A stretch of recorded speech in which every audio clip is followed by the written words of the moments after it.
Are there any additions to the agenda? Can I have a motion to adopt the agenda of January 26th of the Committee of the Whole meeting? Move. So carried.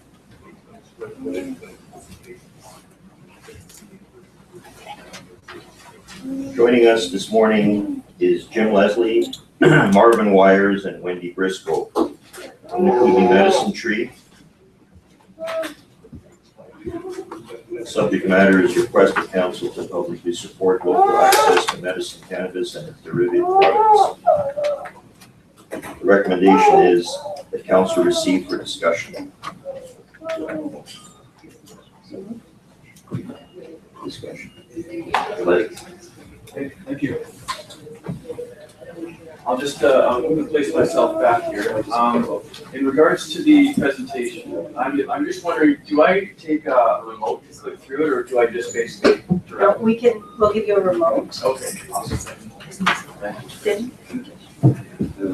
Turn up.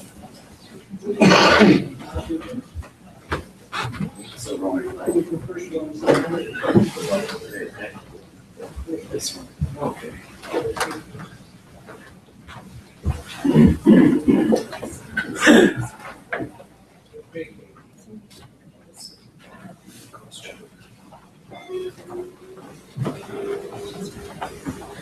So just a brief introduction. My name is Jim Leslie. I'm one of the directors of the Kootenai Medicine Tree.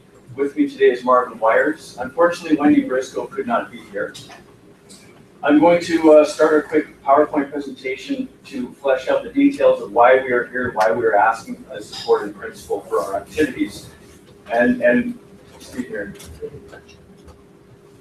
Okay, so does anyone know, just out of curiosity, if I press the green button? No, it's go warm up. Let's see here. Jim, we're just trying to get it to work from this end. Oh, okay, Okay, that's so fine. just give us 1 second. No problem. So I'll give a quick summary. Essentially, we're a medical cannabis dispensary, which means we operate in a legal gray area.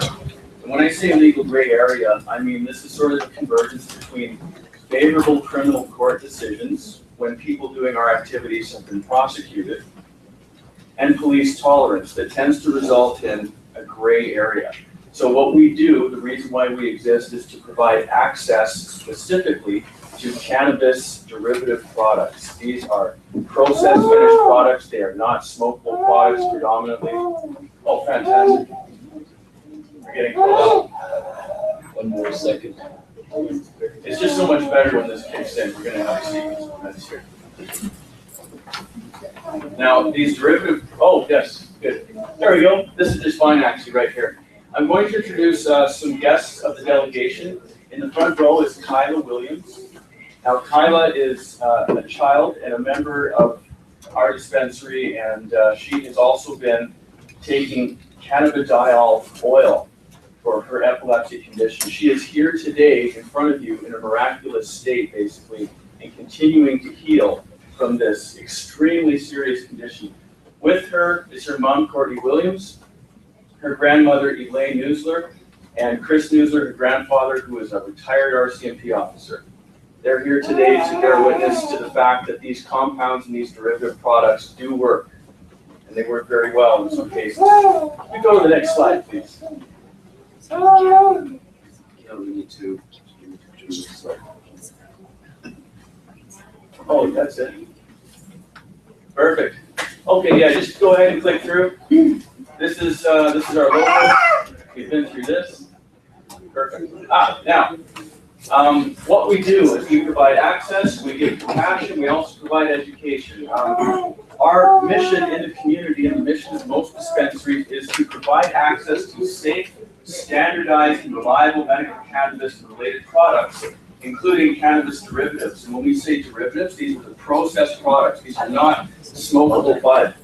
This is actually capsules, creams, oils you can ingest, you can take as a suppository, you can use them topically, concentrated products for inhalation beyond smoking, and suppositories specifically. And here's an example of a CBD tincture. cannabidiol, and this is the capsule. You can click to the next screen, please. Do you want to try and see if your remote will work now? Yeah, oh, sure. Let's do that. Perfect, thank you. Okay, now, this is the basic data. I have forwarded some information to council that gives you our basic stats. Right now, and this is in operation since August of 2014, we have 120 members to date. The average age of our members is between 50 and 70 years of age, although we do have a component we would refer to as in the child and youth category, and these are specifically cases of serious epilepsy, pediatric cancer, and autism and related disorders. Now, the people we serve in this community are covered off by all these chronic and terminal disease conditions. Every single category you see up here, every single condition is represented by a member in our dispensary. So as you can see, these are extremely serious conditions, everything from AIDS, HIV symptoms, wasting, to Alzheimer's disease. Arthritis is a big one, cancer is another big one, epilepsy, substance abuse, and addiction. We actually use cannabis as a gateway out of chronic drug use and addiction. We're talking about opiates and cocaine and alcohol and tobacco. Cannabinoids can help people who are addicted to exit addiction. THC, everyone knows about this compound. A quick background here. This is responsible for getting you high. It is also responsible for doing a variety of other things, including inhibiting cancer cell growth. This is proven since 1974. It's an analgesic, it controls pain. It reduces spasms. It's an antiemetic, that is, it stops vomiting. It's a great antioxidant.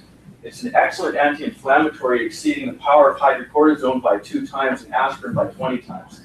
That's another fact. It also opens the bronchioles in the lungs, so asthmatics actually use THC medicated. As a background, these are some of the medical effects of the non-psychoactive cannabinoids. These are cannabinoids like THC, the active ingredients in marijuana, that do not get you high. They can't. In fact, they reduce the high from THC, but what they also do is they protect people from the proliferation of cancer cells, spasms, strokes. They relax the blood vessels to reduce blood pressure. They're neuroprotectant. They help with diabetes, psoriasis, virtually anything you can think of. There's a reason for it, and we'll get to that in a moment, but over 5,000 years of recorded human use, there's not one death attributable only to cannabis, which means it's the safest substance around. It's safer than every drug we've got in the pharmacy. It's also safer than tap water and table salt, if you want to be specific. There's over 20,000 scientific studies done to date and counting. Now, Dr. Mike Hart in London, Ontario, this is an excellent quote, and he's right. Opioids, that is opiate prescription medication, kill more people every year than all illegal drugs combined. Marijuana has never killed anybody. I feel comfortable prescribing it because it's safer than just about every other medicine I prescribe. So what I'm trying to illustrate here is this is a non-toxic, safe option. Now, just to skip ahead, this is Raphael Mechoulam. He's a scientist in Israel. He discovered THC in 1964. It wasn't until 1988 that we discovered in our own bodies we have receptors for these compounds. Why? Because our own bodies create these compounds. Everyone in this room and all life on Earth has THC-like compounds in their bodies to regulate their life and their ability to live in a changing environment. That's just one of the reasons why these compounds are in use in the body. Here's THC, the one that can get you high and do all these medical effects. Here is anandamide, the brain's chemical that regulates function all throughout the nervous system. They're almost identical, and they're essential. And for people who have problems functioning and don't have enough anandamide, this can help. And that's why we think it works so well in some people. There's receptors for these compounds throughout the human body and all tissue everywhere. You can't find tissue where you don't find these receptors. That's why it works so well for so many conditions. It brings tissue and the function of cells into balance. Now, whether that's a brain of a child with epilepsy that's misfiring, or whether that's a cancer cell that's about to divide and gets killed by THC. Now, safety and efficacy. When it comes to safe medicine, rather than going to the street and going to dealers, people come to compassion clubs with the doctor's diagnosis. Why? Because we can provide these processed products after testing. This is Dr. Paul Hornby. He's one of the people who does analysis for us on the coast. He's a human pathologist. He's been sampling cannabis for over 15 years. Here you see him using a high-performance liquid chromatography machine. This is how we know how many milligrams of THC and CBD are in our medicine. That's why we can reliably dose everyone from sick kids to sick adults. That's why we see such a gain in health over time. Now, this is just a readout of the HPLC. It basically separates all the compounds. We're very specific about this. We're very serious. This is the future of cannabis medicine. Now, before we opened up in this town, this did not exist here. There was absolutely no choice. You had to smoke your medicine. As an example of the products we provide, these are lab tested and lab produced. We are not cooking these on our stove. It's not the way it works. This is a serious medical dispensary. CBD oil, one of the versions which Kyla is on, you can see here, we have 275 milligrams of CBD in one syringe, which is 1 milliliter. And also we have another brand at 300 milligrams. So we're hitting 27 to 30% CBD, which exceeds the percentage of the oil that is produced in Colorado that everyone's seen so much about on CNN. Now, as an example, we also have all these products listed here are non-psychoactive. They can help with seizures. They can help with cancer. Now, what happens with dispensaries elsewhere? You tend to benefit from tolerance. As long as you're not involved in other criminal activity, you're legitimately serving medical patients, there is tolerance. Now, in Vancouver, which is a completely different area, we understand that. The VPD will not enforce the new laws against, or the new medical marijuana laws that do not allow for frontline dispensaries because they're doing good work. Now, that's not giving them permission to operate. That's just standing back because they have other priorities. Now, here's Councillor Carrie Jang, Vancouver City Council. This was a recent response to a citizen in Vancouver who had a complaint against the location of several medical marijuana dispensaries. Not how they did their job, but just that they were there, that they weren't licensed. And he says, any city action such as shutting down dispensaries or creating a business license category specifically for dispensaries would be in contravention to either the new laws of medical cannabis or, on the other hand, the patient's right to medicine. And that's one thing local leadership has tended to understand here, is that this is about the right to access medicine that works for the people involved in this, that don't have time to wait for the government to catch up and standardize all the regulations. So, before you, in the front row, you see Kyla Williams. When I first met Kyla, this was last year, middle of last year, she was dealing with serious childhood epilepsy. She's still, of course, healing and dealing with this condition. But the difference that's been made in those short few months between Kyla before cannabidiol oil and Kyla after is incredible. It's absolutely astounding. You're seeing living proof in front of you. This is why local access, especially to these derivative products, never mind smokable bud, is essential. This is for sick kids and sick adults, many of which are in this community, many of which are suffering, and they have nowhere else to go. So, in the meantime, this is what's happening with us. We have had a visit from the RCMP, and we understand that this is a different setup. They're under provincial contract. They don't respond to the dictates of City Council. But what we would like to do is simply ask for a statement of support in principle, not because we're going off license under Health Canada's regulations and providing access to these products, but just support in principle for the very concept that ahead of regulations that will change to meet this necessity, we need to stand up for local access to these derivative products, especially products that are standardized, especially products that are used so well by so many people for so many serious illnesses. With this support in principle, this doesn't attach you to our activities specifically, but what it does show is, from local leadership, this is truly the time when the gap between democracy and the people can be bridged. This is what we're looking for. And a statement of support and principle would give us the courage to know that at least in principle, the leadership of this community matches the people in this community and will stand behind us. And in that case, we would look at taking on the extra risk of dispensing out of the storefront again, which we have suspended doing after the RCMP visit. Currently, we provide access through all other means outside of the storefront, but in this case, we believe this is a community asset. It's required, and we would love to provide that to the community again. We'd be willing to take that risk with a statement of support and principle. And thank you very much for your time.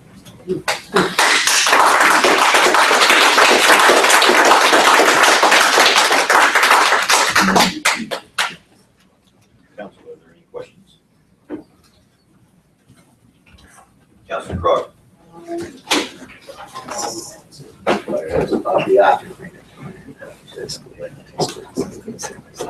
Nope. There it is. It was. Okay, I'll speak loud. So, question, why isn't the product, allowed under the existing medical marijuana dispensing? Right. Part of it? So that speaks to the federal system, and that's administered by Health Canada. Those would be the MMPR, or the Marijuana for Medical Purposes regulations. Now, they specifically, by definition, exclude capsules, derivatives, oils. These are the most therapeutic products. I don't know why. Across the country, we're all asking why, because in this industry, we've been using these products for years. And that's why, because they work so well. So nationally, federally speaking, if you are to abide by these regulations and get licensed, you can only provide smokable dry bud. Now that means to some of our members, parents of sick kids are in this federal system and they buy these buds that are high in CBD and low in THC. You know what that means? They have to process it on their kitchen stove. They are forced to manufacture an oil and concentrate on their kitchen stove. Now, if they're using food-based oils, that's safer. But if they're using solvents to produce the oils that we have available, it's extremely dangerous. And in fact, only in British Columbia, because of a Supreme Court of BC decision, are we allowed to possess and use extracts and derivatives for our own personal use. It does not allow us to provide them under the new system. And that new system we've all just been talking about is the subject of a Supreme Court of Canada challenge in March of this year because of that very issue. So it's highly contentious because they're actually forcing people to use it in its crudest form. Any other questions? Councilor. Thank you, Mr. Mayor. I see that we have Staff Sergeant Jim Harrison here today. I was just wondering if he had anything he could add to this discussion, if he'd be willing to come in.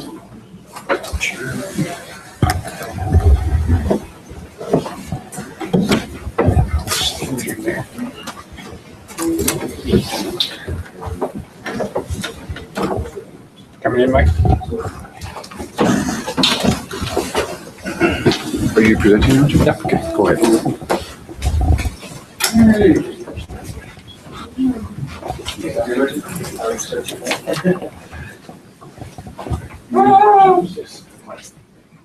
Okay, I'd like to introduce Sergeant Mike DeSantis, who is the NCO in charge of our general investigation section for Cootney Boundary Region. I've worked very closely with Mike on this particular issue, and I'll give you a bit of a history of what has occurred, and we can kind of take it from there.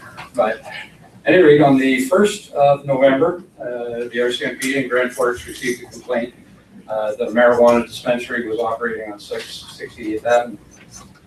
On the 4th of November, a further complaint was received in writing from another complainant who stated that they had entered the establishment on 68th and had been advised that they offer marijuana products for sale.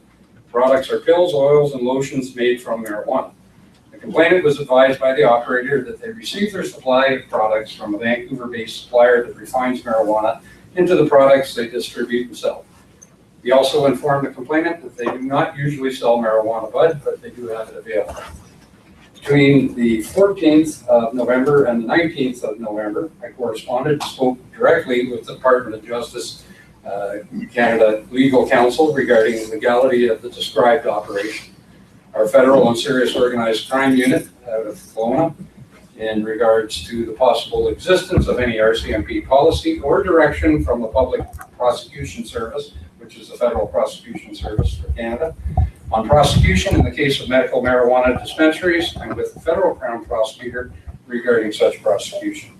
All consultation provided that the operation was not legal, is not supported by current and pending regulations. The selling of marijuana or marijuana products by anyone not licensed to produce and supply the licensed recipients is not provided for under the provisions of the Controlled Drugs and Substances Act or its subsequent regulations. In other words, there are no provisions in law for a retail sale or middleman type operation. There's also no provision for allowing the refining of marijuana into products to be sold as a retail operation. So we're kind of stuck as far as the law goes. It's quite clearly what the Kootenai Medicine Tree have been doing is technically under the law now illegal. On the 12th of December, I met with the NCOIC KBRD GIS, Sergeant Wasanowicz, and his investigators who I asked to assist me with that case. And we agreed that 2 members from the General Investigation Section would attend and meet with the operator of Kootenai Medicine Tree and warn him regarding the illegality of his operation. On the 22nd of December, 2 constables from our GIS unit did attend and did carry out and provide that warning. The operator agreed to voluntarily close his business in order not to be subject to prosecution.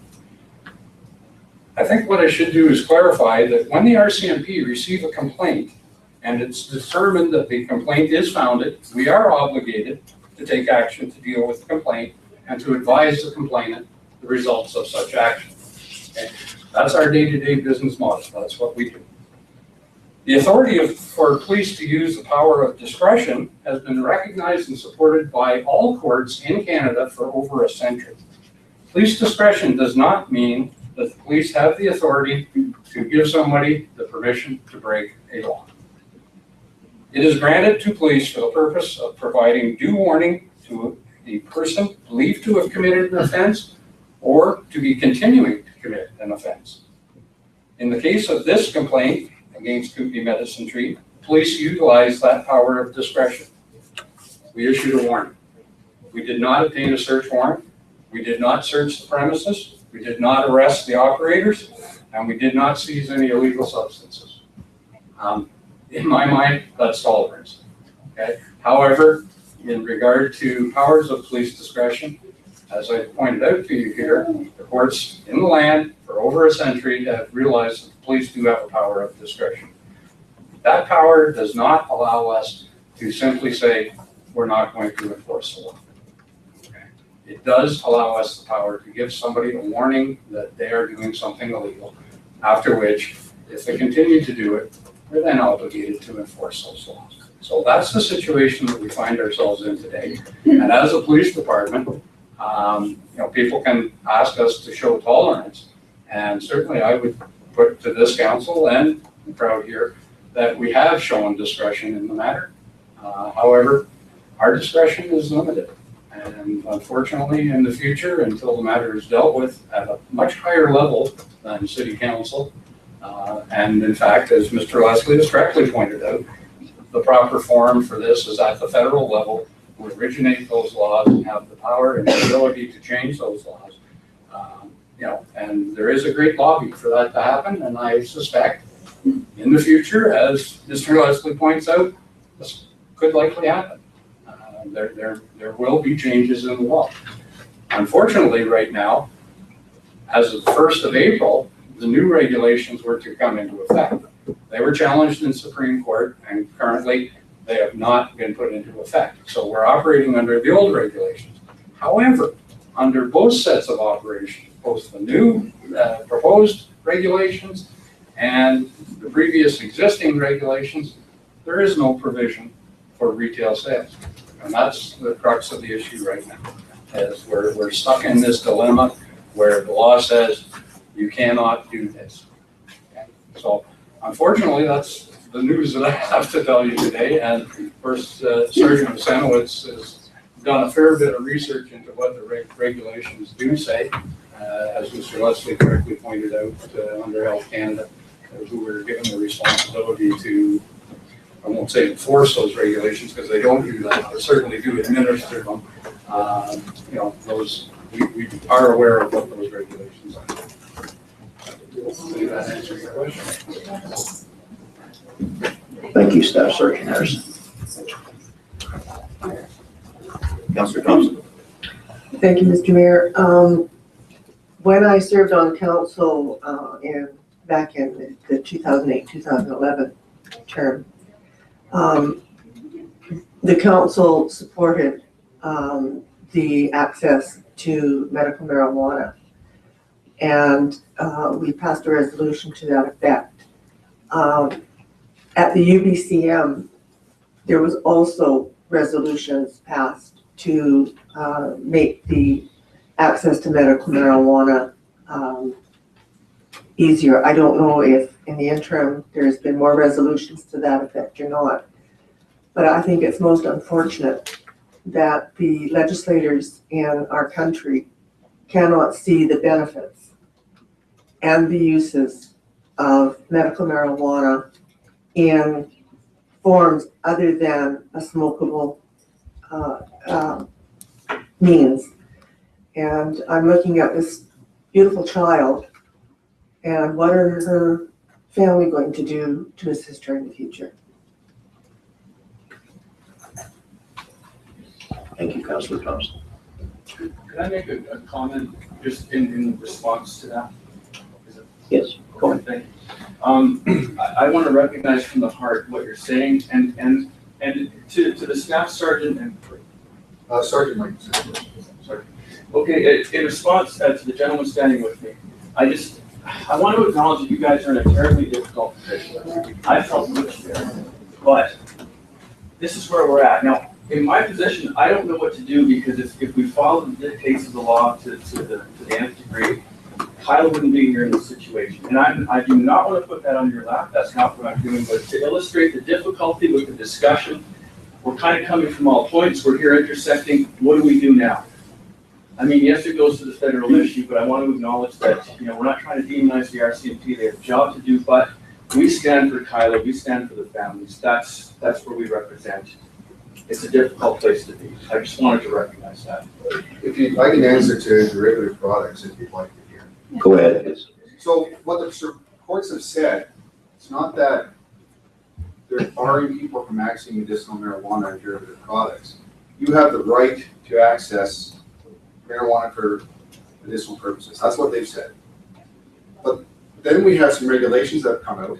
We have 2 acts going on right now. One where they're trying to figure out what to do because they allow people to grow marijuana for themselves, have a friend grow it or somebody trusted grow it, or purchase it from somebody that was growing it for them. There's a few different schemes. I believe in that system. There's a purpose why we have that. So the Supreme Court's going to figure out what we do with that system, if we keep it, if we modify it, if we allow 2 systems to continue on. And the new regs that came out allowed for commercial producers that could invest time, money, and capital into creating a standardized product. Now, unfortunately, the only product available, I understand there's a need for other products, is marijuana product. Not everyone can go out and basically smoke a joint. There are safer products, like smoking anything is hazardous to your health. That's why I think there's a push for derivative products. Not everybody wants to smoke. And in addition to the harmful products, there's also nicotine inside marijuana bud, which can cause addiction. So I understand why some people don't want to go down there. I would respectfully dispute that on the science, but I don't need to. It's actually proven, so we can bring studies if you want, but I'm just saying. We're not here to debate. Yeah, exactly.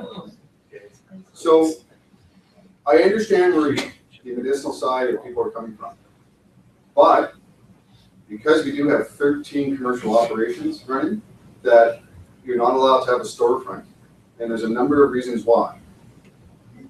You can access marijuana, which is your right, through the internet, and have it mailed over to you. I understand that might pose some problems with people without internet, totally get that. I think there's enough public accesses in town that you can access an order. As far as affordability, I'm not saying every product is right for every person. Canada Farms is selling a gram of marijuana for $1.75. That's like unheard of. The street price is $15 a gram. That's high. Sometimes you can get it for 10. But we're saying the government has created a way for people to access it. It may not be perfect. There are issues that are gonna have to be dealt with, and in the next couple of months, you're gonna see the courts decide on derivative products. And that, I think, is agreed amongst the community, that that was probably an issue that could have been dealt with upfront. Like, what if somebody doesn't want to smoke marijuana? How can they access it? So I think that's gonna be dealt with the next couple of months. What we're doing is, if we're setting up storefronts everywhere, and you have to already let everyone know, it's not a free-for-all. The reason what happened is that these regulations are being interpreted by different people, and people are just setting up shop. It's the new gold rush, I'm sorry. There's a lot of money to be made here, and that's what people want to get into, want to be on the ground floor, and want to get off to the races court, other people have a chance to start. What we want to be careful of is when we create a storefront, we also create a chance of robberies, thefts, issues of safety for the public, issues of safety for the police.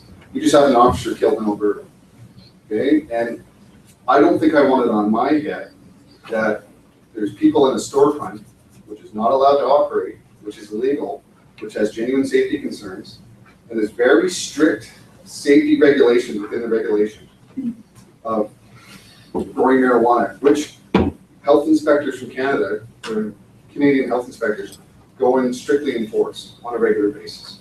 There's monthly visits. I don't want to see someone get shot, hurt, or things like that, and then someone comes back to the police and say, well, you weren't allowed to operate this. We know that. That's why there's, and again, if you boil it down, it's still illegal. There's still alternative means to legally obtain marijuana for medicinal purposes. I'm sorry, you're gonna have to probably wait a couple months before the Supreme Court decides on derivatives, but it's going to happen. Thank you. As mayor of the city of Grand Forks, I must emphatically state one issue. We are governed by the community charter, which limits us to municipal issues only. We cannot embark on federal level issues. Do we have any other questions? Can I just say something? I'm the grandma. Please, could you identify yourself? Elaine Neusler, I'm Kyla Williams' grandma. And I just want to clarify the fact that Kyla requires a very high concentrated CBD oil that is not available through smoking or vaporizing or any such method. So through a lab and through a dispensary is how we have to attain that oil. This oil is grown, it's an industrial hemp plant grown. It is very difficult to get because of the illegal aspect of what they harvest in the plant itself, and also the derivative, and which we're talking about. I have a mom that's called me from Ontario whose daughter or son has severe Dravet syndrome, which causes epilepsy. This little guy is seizuring, quite violently. She is reduced to buying the dried product that the government has allowed, that we're speaking of, and making her own oil. And she's achieving a 7% CBD oil. Kyla's oil right now is above 30%, and this is what's working. Below 25% did not work for her. So we're looking at something very specific. And this is what I appeal to. It's just not necessarily changing your opinion, but what I would like you to do is open up your minds, investigate and educate yourselves, because this is something we had no knowledge of or no idea we'd ever be in this position. And my husband, as a retired RCMP officer, understands the implications. We understand it, but I have more fear of the grow-ops, the illegal grow-ops and their rip-offs, which I was also a victim services person who was able to assist a family whose son was murdered in an illegal grow operation. So I think those are much more at risk than our legal dispensaries that we're hopeful for the future. I'm not saying not regulations, I'm just saying, regulations for the future. And more, thank you for having us here today and your understanding of the situation we're in and so many other families have found themselves in. I thank you, and I do sympathize with you, and as mayor, I do have a heart too. But unfortunately, I must reiterate, our hands are tied Right. under the municipal charter. And I just appeal to your federal voting and so forth. Councillor Thompson. Thank you, Your Worship. The delegation has requested that we adopt a resolution supporting in principle safe local access to medical cannabis and its derivative products. As according to current science and patient experience, these non-smokable products help our local citizens face and treat many very serious chronic or terminal health conditions. And I would put forward that resolution.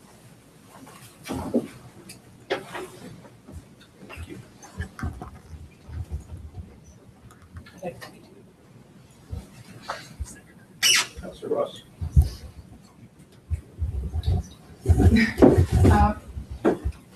I realize that in many jurisdictions in the US and in Asia and in Europe, it is quite easy to access these products. And I know many people personally who have accessed these products, not only in our community, but in other jurisdictions. I personally feel it's mean-spirited to deny people the right to accessing these pharmaceutical type products that have been proven anecdotally and scientifically to work. Therefore, I would support this motion that in principle, we must move ahead as a society to legally and simply make these products accessible in this community. I know that they are being tolerated in other communities throughout British Columbia, very close to where we live right now. And having many seniors in this community, I know that there are many seniors who have also found that these products are very, very beneficial. And for that reason, they are actually potentially going to move into this community. I can support this motion. Councillor Ross, thank you. But the motion on the table is just to receive for discussion purposes for council. It's a resolution. Councillor Crog. Oh, sorry. Mr. Mayor, I just wanted to advise council, because we are at a committee of the whole, that if council wanted to put forward initial resolution, they would have to refer to tonight's meeting to have a full resolution. I would add that to my resolution that it be brought forward to the regular meeting this evening. Thank you, Councillor Thompson. Councillor Crog. Okay, couple of things here. Oh, I figured out how to work this. Awesome. Couple of things. One being the storefront. Have the sergeants left? No, they're still there. No, they're still here. Okay, don't listen.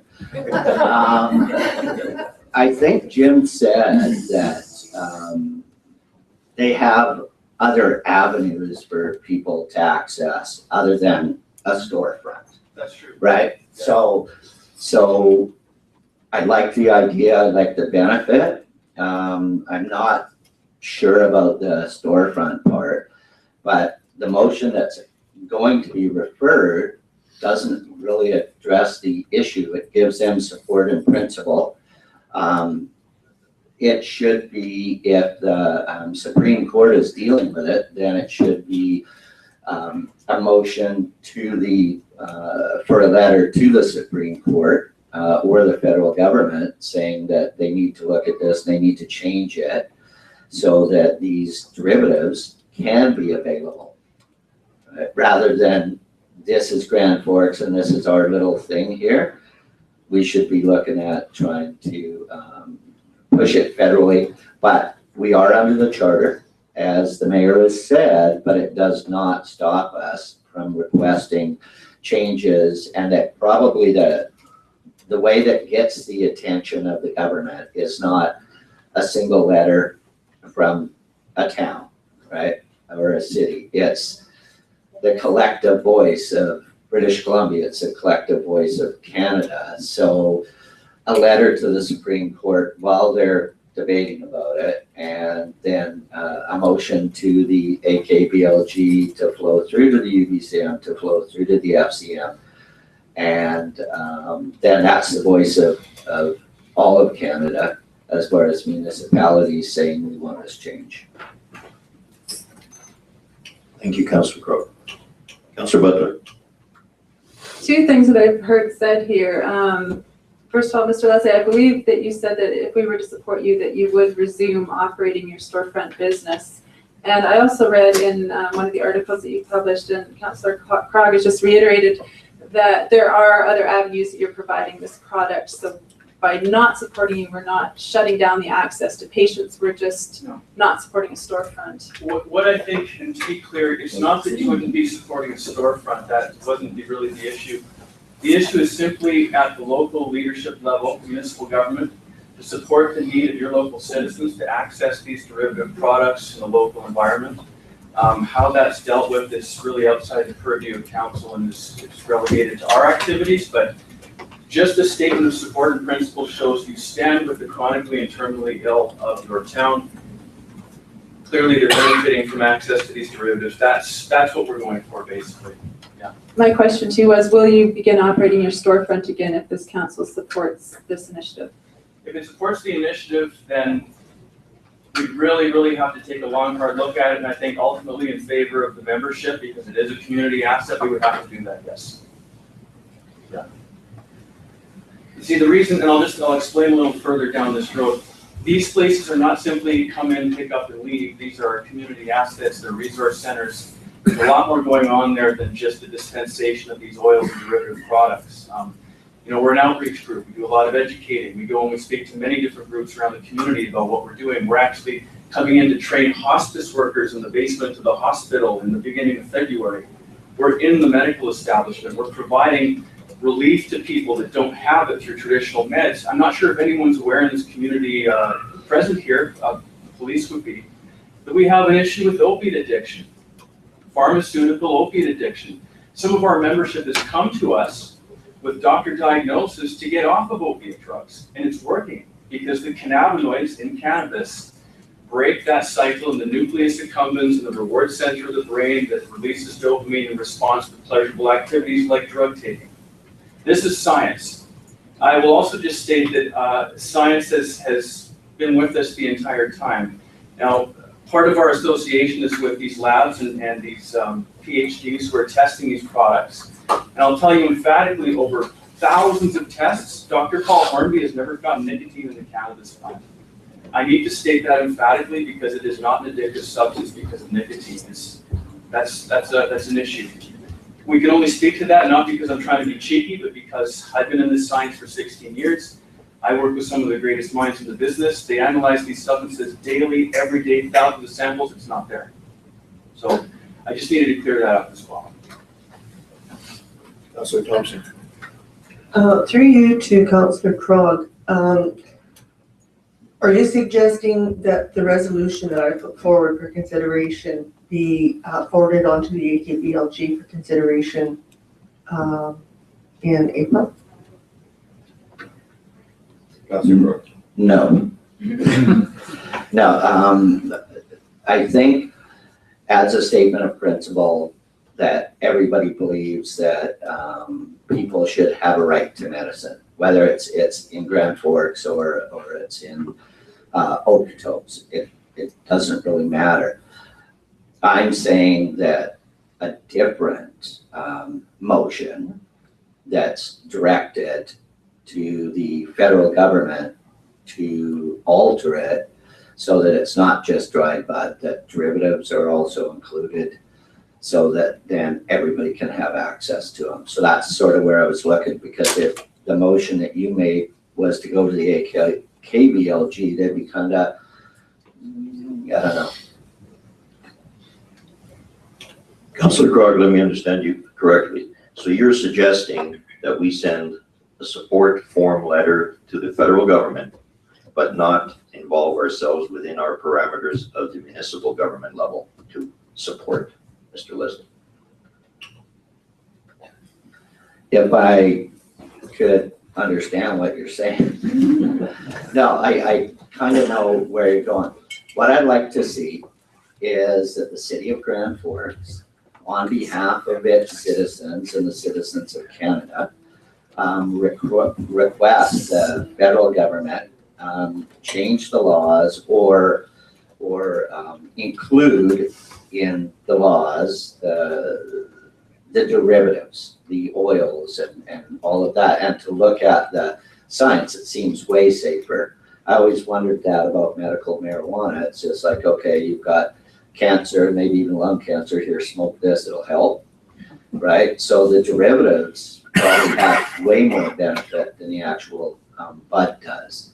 So I would like to see us petition on behalf of our people, but not, sorry, Jim, but not to look at the opening of a storefront, that we attack the big problem, not at just our level. Thank you. So that was the question. So in other words, we are not directly giving support to the dispensary itself. We are asking for support to direct the federal government to change the laws. Correct. Point of order, Mr. Mayor. We have a motion on the table right now, and I think we've gone a little bit off of that motion. So I'd like to call the question on the motion, and then if council would like to discuss it further after that. It's a referral motion Right. to tonight, yes. All in favor? All opposed? Carried. Okay, so it'll be on, sorry, Mr. Mayor, so it will come to the meeting tonight, that motion.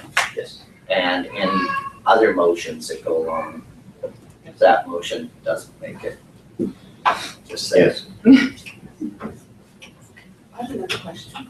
Before we do that, the motion that was on the table originally, which was receive it for discussion, we didn't vote on. Well, So we've got an open motion sitting. No, we need to make a motion to receive it. The motion that was made was to agree with it. Okay, so I I'll have a move, motion on the. yes, I'm with that. All in favor? So carried. Are there any other questions? Councillor Ross. This would be for our CMP officer here, I think. So there are, I think some of us may be aware that there are natural medicine clinics throughout Canada and BC that do avail themselves of the derivatives as part of what they dispense and what they use in their practice, massage oils, etc. So how are they continuing to openly use those products and without being shut down, such as the medicine tree, and they're prescribing those as well, like, as well as Chinese medicines and other homeopathic products. They consider one of their tools as a homeopathic product. So how are they getting away with it? Okay, without getting into that particular argument, I can talk in regard to the operation of dispensaries in other communities. I certainly can't talk for the discretion, or as Jim refers to it, tolerance that other police departments are utilizing or not utilizing. But I can tell you that a recent case in Vancouver where a medical dispensary was the victim of an armed robbery, the city police force has entered into an investigation as to the legality of the operation of that particular dispensary. So there is not a blanket tolerance across the province and other communities allowing these things. Without going into too much detail, I can tell you that I am aware of certain other communities that the police departments are currently investigating the marijuana dispensaries, and as of yet, not taken action. Doesn't mean they're not doing anything, just means they haven't taken action yet. Okay, so there are other ongoing investigations in regard to medical marijuana dispensaries and the legality of their operation. Yes, I believe in a lot of cases, a blind eye has been turned in some communities as to their operation. However, again, I don't know the specifics of why and how that's occurred. But in our community, when the police receive a complaint, we feel duty bound to respond to that complaint. And if the complaint is founded, then to take the appropriate action. And as I said previously, in my opinion, we did take the appropriate action in this case. We issued a warning. We used the power of police officer discretion granted to us by all courts in Canada. I'll add to that, is past year, it's been, the bulk of the storefronts are opening now. Like, City of Vancouver's had 40 storefronts open since April. That issue being is that now we have a police problem because they are operating illegally. And as a community, we don't hire the ERT team anymore, go and kick down all the doors and take everybody out by gunpoint. We are approaching this in a methodical manner. We are consulting with each other and saying, okay, what are we going to do about these issues? What's the upside? What's the downside? Policing is all about risk. And if we risk out the benefit of a dispensary, I understand the benefits versus the harm it can cause. In one particular case, the dispensary owner was worried about robbery, so he got himself an AK-47. I'm not saying everybody's doing that, but I'm saying the reason why the regs are in place is because we want to make sure that people are consistent in their approach. They're taking appropriate safety measures, not starting a gunfight. So that's how we're looking at this. Is okay, how are these looking? How are they operating? Are they operating within accordance to law? What are the Supreme Court decisions coming down the pipe? As far as I can tell, they're going to continue to operate without storefronts. There may be a decision on derivative products. And just so you know, though derivative products aren't included in the regulations, you can still access derivative products. I don't think anyone's getting sent to jail for selling derivative products and marijuana bud, as far as I know. So those are on the table still. They're going to decide on the legality of it in a couple of months, just to say, yeah, that's okay too, or that's not okay. Councilor Butler. Mr. Mayor, it's almost 10 o'clock and we've got a huge agenda here. We do have this on the meeting for tonight, so I'd just like to know if we can move on to our next agenda item. I just have one last question and concern, Mr. Leslie. Sure.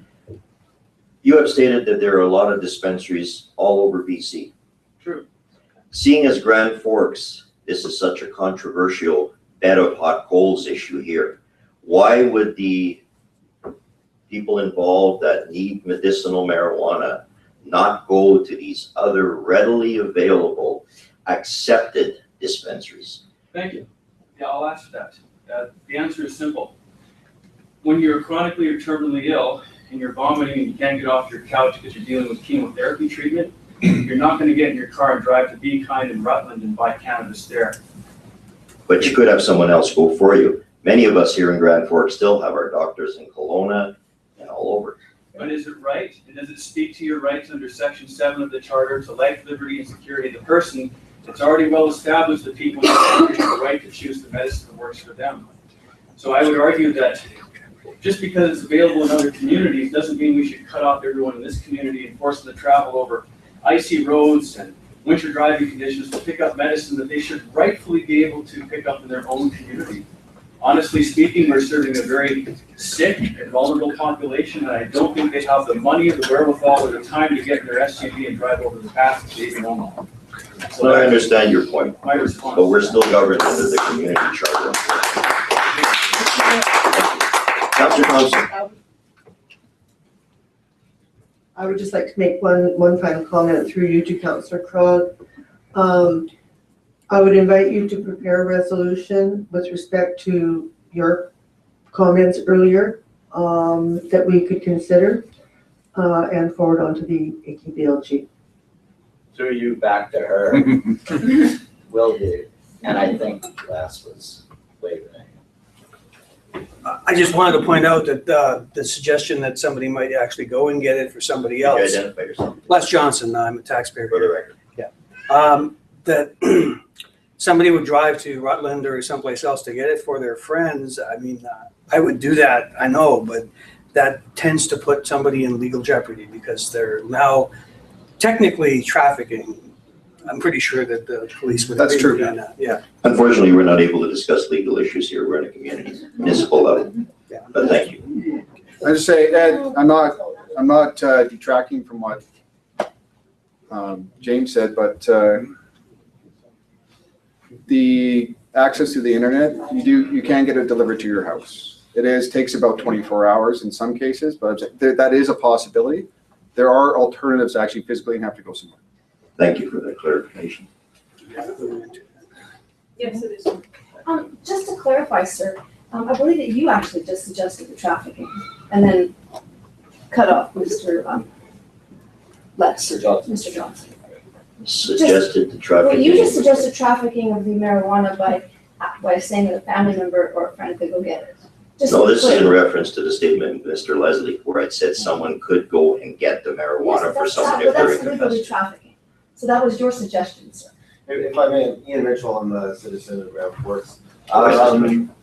Yeah, I think that, it seems to me you're cutting someone off for discussing your idea. So I'm not sure that's how we do it here in Grand Forks. I don't know how you haven't lived here as long as some of us, so perhaps there's a bit of a learning curve, but I think we're having a general discussion here about a very important issue. So I guess I would just put that forward, that some leeway for us to speak freely as citizens of this community would be in order. Thank you. Absolutely. If you consider that an interjection or an interruption, then my apologies. It was not intended as such. I cut someone off. I appreciate your help. Councillor Hammond. I'd just like to talk on the security issue and the risk that has been posed. We have a local pharmacy within our region that's been robbed 3 times in the past 10 months. So, I don't know that we're gonna have any more issues, because I'm sure that the medicine tree is fully aware of their security issues and monitors that. But a pharmacy is just as vulnerable to break-ins, because prescription drugs, and there's a lot more of it in the pharmacy, seems to be a bigger target. Could I just speak to a brief issue about safety dispensaries? In my experience, regardless of the community they arise in, they tend to clean up the block, so to speak. Now in Vancouver, you saw the Kingsway corridor and the downtown east side, East Hastings, 2 areas that dispensaries proliferated in. Why? Because the rent was cheap, it was, tended to have higher crime rates, no one wanted to go there. So they go in there. Well, what tends to happen is the block gets cleaned up. More upwardly mobile people come in, there's actually coverage for people who are of lower income means that have proper diagnosis and paperwork. I've seen this again and again and again. Since Hillary Black started this in Vancouver in '97 and Ted Smith in Victoria, the blocks get cleaned up and people come there. There's a revitalization in essence. In fact, in our location, we were aware initially that there was, above us, there's residential units. We had some people using and possibly trafficking methamphetamines. So when we moved in and started getting the place ready, we noticed that in the parking lot, there's probably occasional drug deals going down. Pickup truck would pull up, a guy would come around the side. So we noticed that once or twice, but every time that happened, we go out, we just stand there and just watch. And then it never happened again. I know there were some issues and the people upstairs were, I think, evicted, but the issue is that we also stand up for our community. We don't draw the type of people that would be into robbing us or other businesses. And if you talk to businesses in our local area, such as Tomcat Auto, we have the coffee place, we have the wine vinter, ask them about our impact in the community, ask the neighborhood, I think it's, if anything, it's better. Sorry, real quick point, if I could. Just as a former drug and alcohol counselor, I would just like to reiterate that the street value and the frankly, the addictive desirability of what's available in a pharmacy is on a much higher level than I think anything that Mr. Leslie and the medicine tree would be having. I fully support what council is saying in terms of this is a federal issue. If we can support it in principle as a citizen, I'm really behind that. But I think these are some good issues that we can talk about. Thanks. Thank you. With all due respect to everyone, we must put a cap on this because we have other presenters coming up.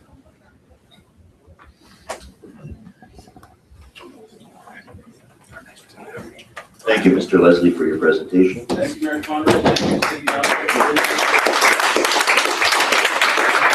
Thank you, everyone, for participating in this.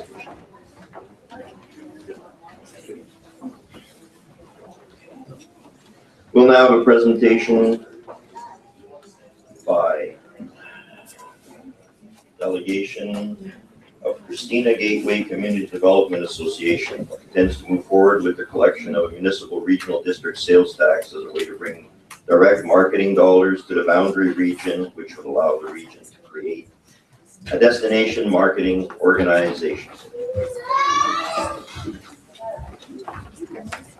Good morning. My first time presenting here, so just forgive me, I won't take too long of your time today, but I just wanted to come here to council today to let everyone know what I've been up to across the boundary. I've been hired as project coordinator through Christina Community Development Corporation as a project coordinator. I've been taking a look at some of the challenges and the opportunities throughout the entire boundary region of tourism. So we talked about ways in which we could collectively come together to directly market our region. And one of the ways we talked about was that we could collect the 2% municipal regional district tax on all accommodations of 4 or more. So this process begins with the accommodators, those choosing to support this movement in our region. So in order to even apply for this to be implemented, 51% of accommodators and 51% of rooms must be in support of this to make this become a mandatory tax collection. Today, we have 68% of support of accommodators through the region and 72.5% of rooms across the region who are supporting the implementation of the municipal regional district hotel tax. So this is a very hopeful movement, as this has the potential to bring a constant stream of revenue for direct marketing in our region. So we've projected, and some would say we're very low, that we could be looking at $40,000 to $60,000 coming into this region, which sole purpose would be for direct marketing. Essentially, the business plan that we would be looking at will be to increase the overnight stays to the region and will directly benefit the accommodators who are supporting this movement. However, the result of increasing the overnight stays to a region will also directly impact the local businesses and will help to drive the economic development in our region. So we'll also enlist the support of all of the tourism industry through a membership program, as they will benefit from the direct marketing dollars that will now be available to them through the Direct Destination Marketing Organization, or DMO. So the DMO would consist of accommodators from all parts of our region, as well as regional and municipal representatives. Interim board and business plan will need to be created, and we'll need to build strong partnerships throughout the region on regional, municipal, federal, and community levels, as this will impact all of us. Ideally, we are inputting the footprint of boundary countries to our region, which will help drive economic development, a huge challenge which faces all of our region that we're all working hard at improving. We'll also be bringing a regional collaboration to tourism that is really needed in our region. It will help us promote ourselves in the modern world. Bringing individuals to the industry around the table for ideas and networking and collaboration is the key. Coming together in collaboration to help drive the tourism in our region, to help make us competitive in the tourism market and in our modern world. So I come before you today and offer some of the reports as I've handed out to you, and some of the challenges I've outlaid in the reports, and as well as some of the marketing ideas, all of which the accommodators have come up with. This will be the baseline to which we'll start beginning our discussions of where we'd like to see that money being spent. So I'd like to encourage the municipality to understand how this could impact our region and partner with this movement towards implementing municipal regional district tax. We will be meeting with all the accommodators of the region on February 3rd at 6 p.m. at Community Futures in Grand Forks. Grant Edwards, who began the Destination Marketing Organization Nelson, will be there, and he will discuss the next steps of creating the Destination Marketing Organization. There will also be representatives from Roslyn, as well as the current Nelson rep, to discuss the benefits and the real marketing value it has brought their region. We will also be presenting the survey results of the survey that I did across the boundary since September. I've been working on this. And we will also have the representative from TOTA, Thompson Okanagan Tourism Association, Simone Carlos Smith, coming to address some of those options for our region and moving forward. So I invite you to attend to continue this conversation and how we can improve our region through the direct marketing on February 3rd at Community Futures. I will email you the agenda and an invitation to attend. Thank you for your time this morning and for the consideration of this initiative and the benefits of a climate region. Any questions? Thank you, Ms. Elvis. Councillor Crog. Oh, Councillor Thompson. Butler. Ladies first.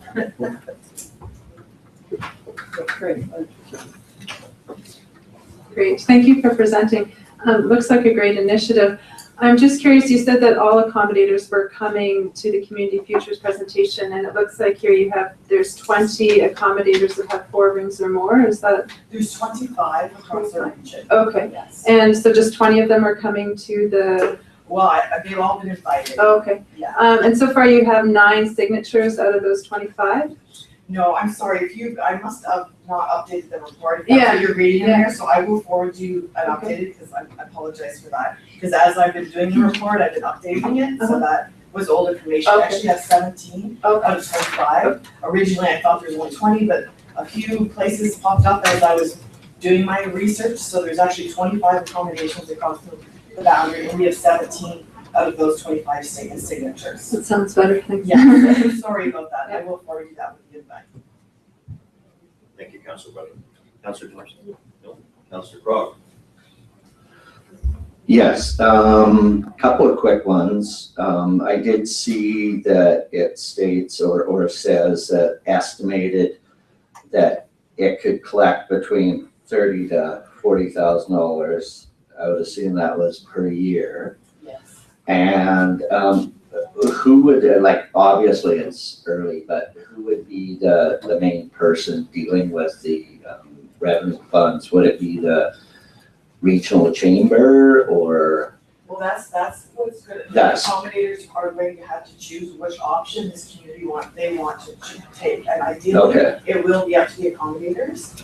They could form a destination marketing organization, which will be entirely its own entity, but there are other options to fall under a municipality or a region or a not-for-profit. So that's something that will be discussed on February 3rd.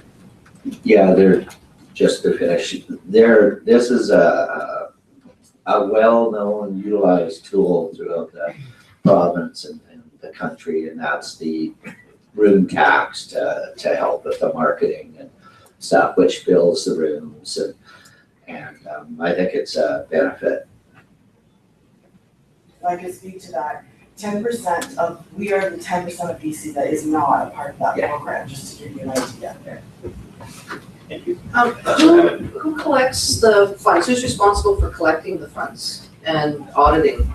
Well, all the funds go to the government, they would be funneled like PST would be, and then a check would come back to the destination marketing organization, whoever the accommodators choose. So it's a levy, it's like a BIA but on a larger scale through the provincial government? Yes. Yeah, it will be a standalone tax that you see right on their receipt, 2%. Right, okay. Although the government does take administration fee of about 15%. That's the only part that, I wish that wasn't the case, but it is the case for the administration. Thank you, Councillor. Do we have any questions from the gallery? So if there are no further questions, can we adopt the motion to receive the presentation? Councillor Crog, all in favor? So carried. All opposed? Thank you very much, Ms. Alvarez. Thank you very for your much. presentation. I will send you the. Sorry, I just have one more quick question, sir. Sure. Were you asking for this council to recommend somebody to come to that meeting with you at Community Futures? Yes, that would be That's wonderful. really to have what we wanted, that's why you're support here. there. Yes, yeah. Okay. So if I can, still make a motion that if someone from council would like to attend that meeting, that we send somebody. Okay, then I amend my motion to state that Councillor Hammett would like to attend the meeting at Community Futures to work with the delegation Christina Gateway Community Development Association. Oh, okay. Okay. Thanks for your time.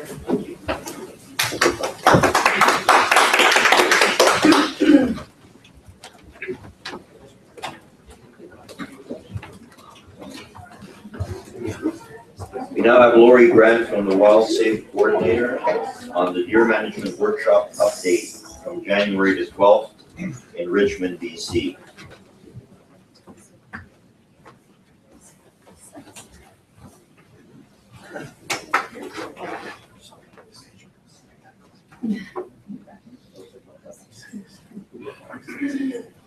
Morning, Ms. Grant. Good morning, thank you.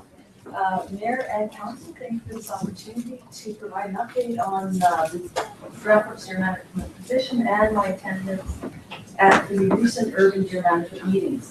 I attended the one on January 12th and 13th with Councillor Hammett, and I understand she's going to be giving a detailed report on that. And then I also attended the one on January 20th in Penticton, which I will share more details on. The PowerPoint presentation I offered to in advance to let you know what I've done as a wild safety coordinator here in Grand Forks.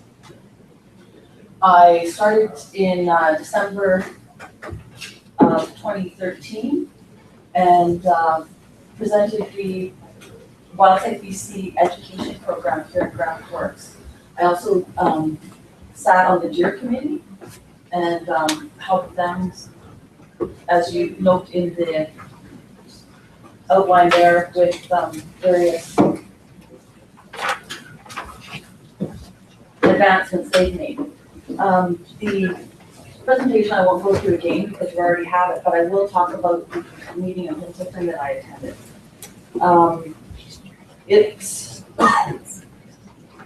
It looks as though we are doing everything that the province has asked us to do in order to be recognized as proper deer management. Number one, we set up a deer committee. Number two, we have,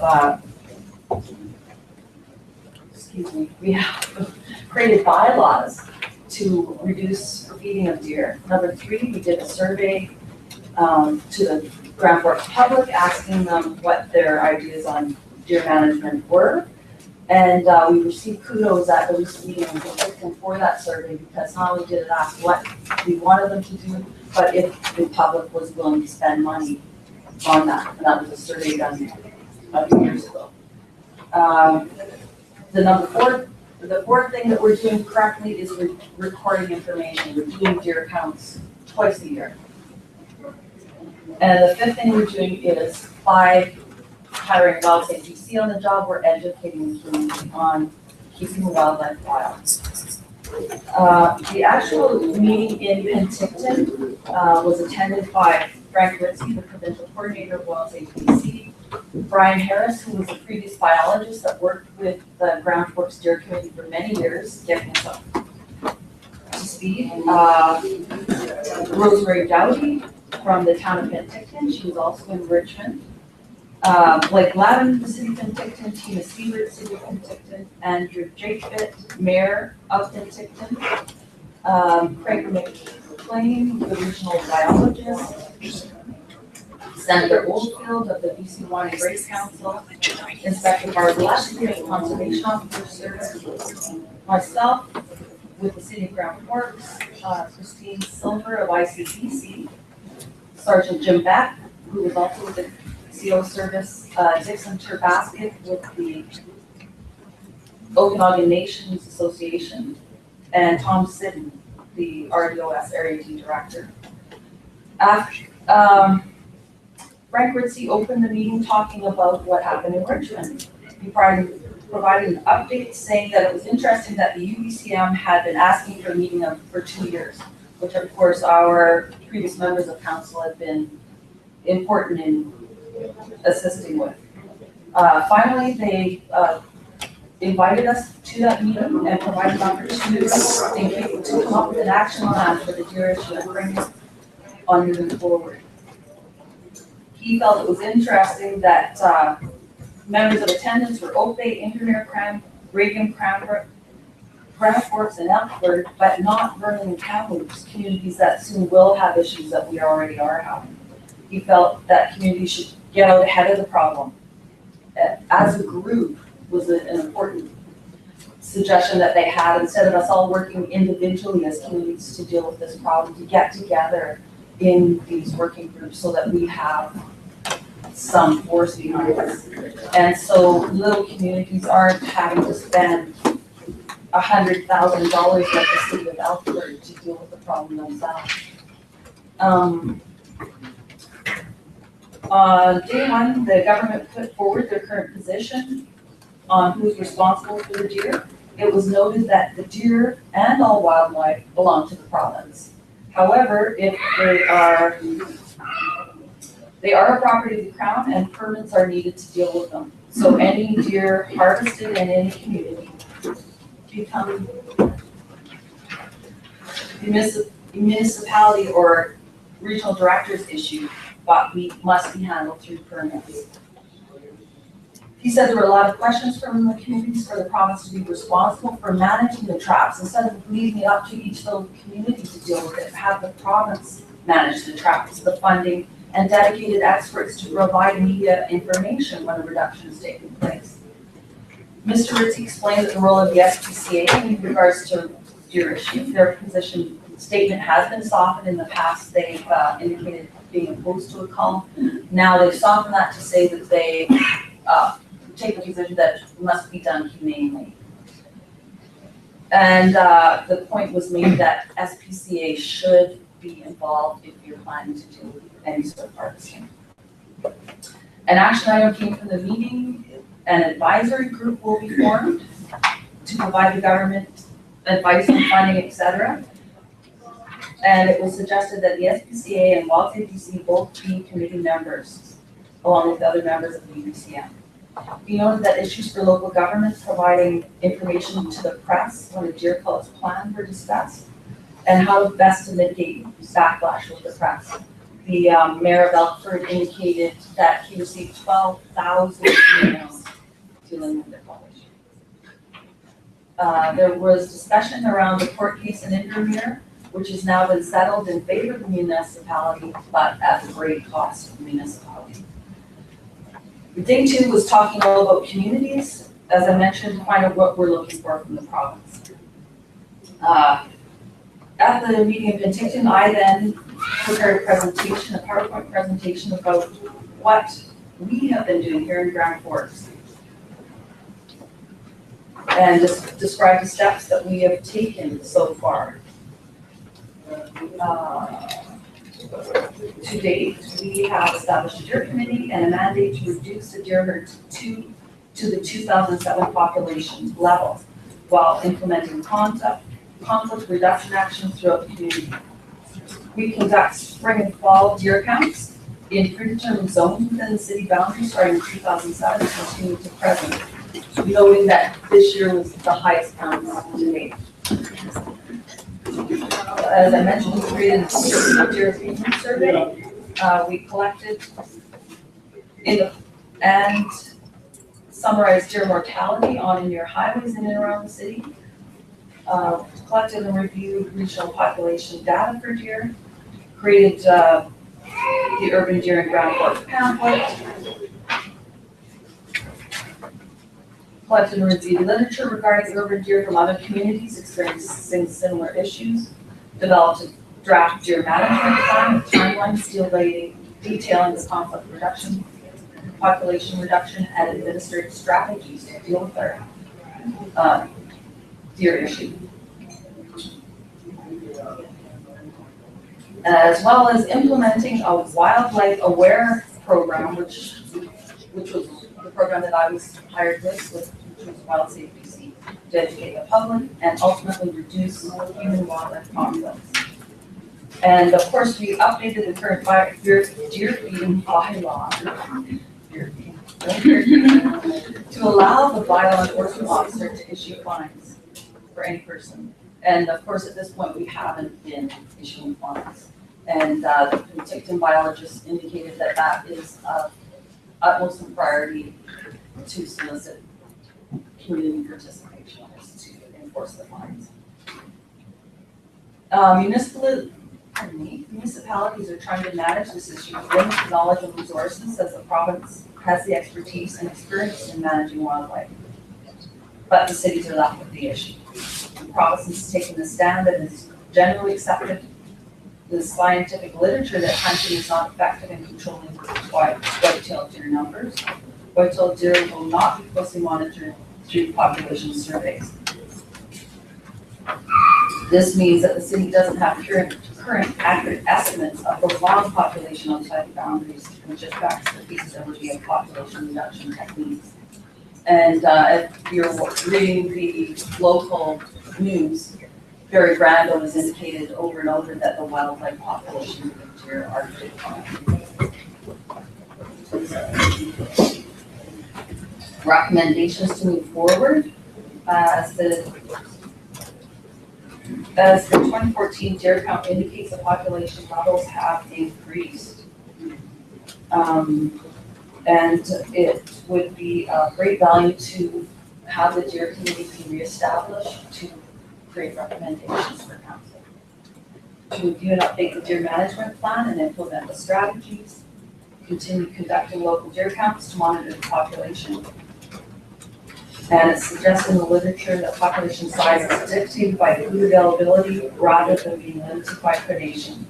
So to develop strategies to reduce available food sources. Any questions?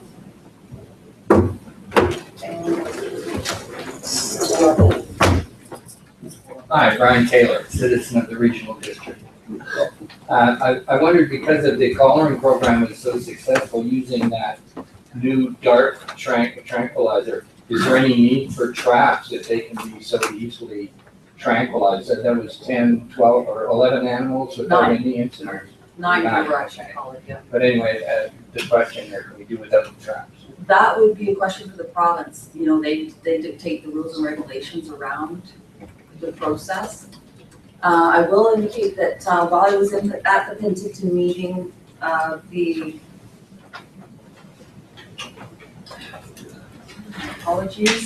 his Dixon Tear Basket talked about putting together some advisory committees within his community. As I mentioned, he's with the Okanagan Native Alliance. He voiced his concerns about profit being made on deer management and felt that if deer are suddenly assigned a profit, it would mean that some poor band members would be taking and selling deer with an overall negative result for his people. So he indicated that his group would be very interested in coming to assist Grand Forks with our problem, and I have his card and invited him to this meeting, which he wasn't able to attend sadly, but it would be of great benefit, I think, for us to continue communications with him as an opportunity for native harvesting, they prefer to call it than culling, where it can be used for their populations to use. Councilor Butler. I'm just wondering if this court case that was just won in Invermere would now set a precedent for other towns, so lawsuits maybe wouldn't be as costly in the future. Is that talked about at all?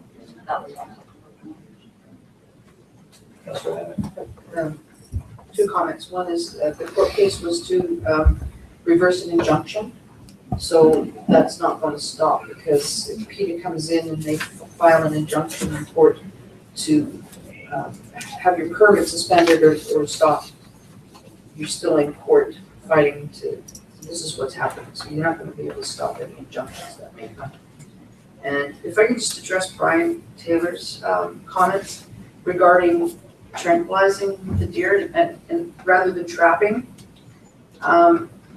If this is for a cull purpose, we're mandated that the animal has to be, I'm just looking for my notes here, within an hour of that's euthanization, it has to be in a meat processing facility and dressed, and the meat is given first to First Nations and second to food banks. So I don't think they permit tranquilizing of an animal if food is going to be consumed. Yeah, I can speak for that. That's absolutely the truth. My question would be good. Gary Smith, your committee chair. I'm just wondering where council is going, if we are going to reestablish the deer committee, and if council will take advantage of those members who are already serving on it and the expertise that we gathered, certainly with Councilor Hammett as liaison or whatever role you wish to take. But sooner than later, we do have the collars on, we're monitoring, and we'd like to just start carrying on. Thank you, Mr. Smith. Any other questions or discussions? Okay. Comment if I may, Councilor Thompson. that I'm glad to see that the bylaw has some teeth to it. The bylaw enacted when I found council dictated that it would be enforced through moral suasion by having people who were feeding the deer come before council to explain themselves. And I couldn't support that, but I do support the fact that there are some teeth now incorporated into that bylaw. Thank you, Councilor Thompson. Councilor Ross. Yeah, this is just a question. How do we haven't had it on the agenda, the Deer Committee, and I think they've done amazing work. And obviously, we need to carry forward with it as soon as possible. So I'm just going to ask, what process do we go through to reestablish this Deer Committee and appoint the council member to that committee? What's the process to do Councilor that? Ross first. Okay, anyways, it is supposed to be on. So, oh, that's why. Sorry. Okay, I think, Councilor Hammett might be, planning on saying the same thing. I was figuring that tonight after the, council reports that, at the will of council, I'd be willing to make the motion to reinstate the, Deer Committee and then to appoint somebody.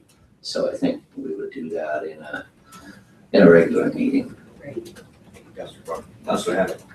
I think the first thing that we need to do is decide whether the council wants to continue it as a city committee, which means that it has to be chaired by a council member sitting at the table, or if it's an ad hoc committee, and then someone like Gary or somebody on the Deer Committee or a citizen that wants to member of the Deer Committee can chair it. So there's two different types of committees, and we need to look at which time the city would like.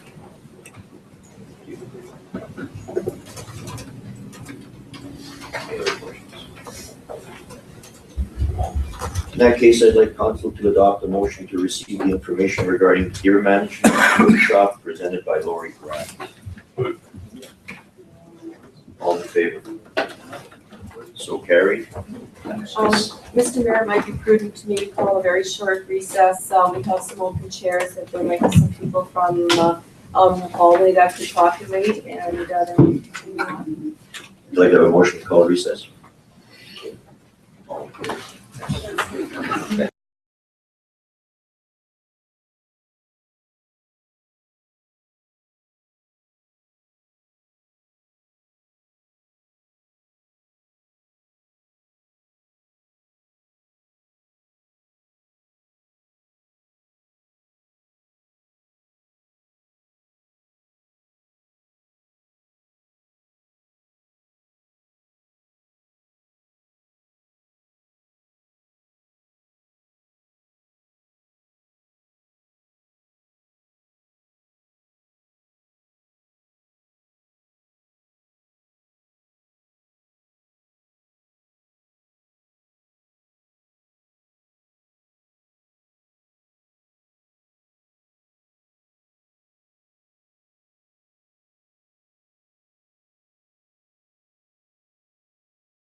Going to have a presentation from staff, our acting chief administrative officer, regarding the procedure bylaw excerpts in respect to workplace policies.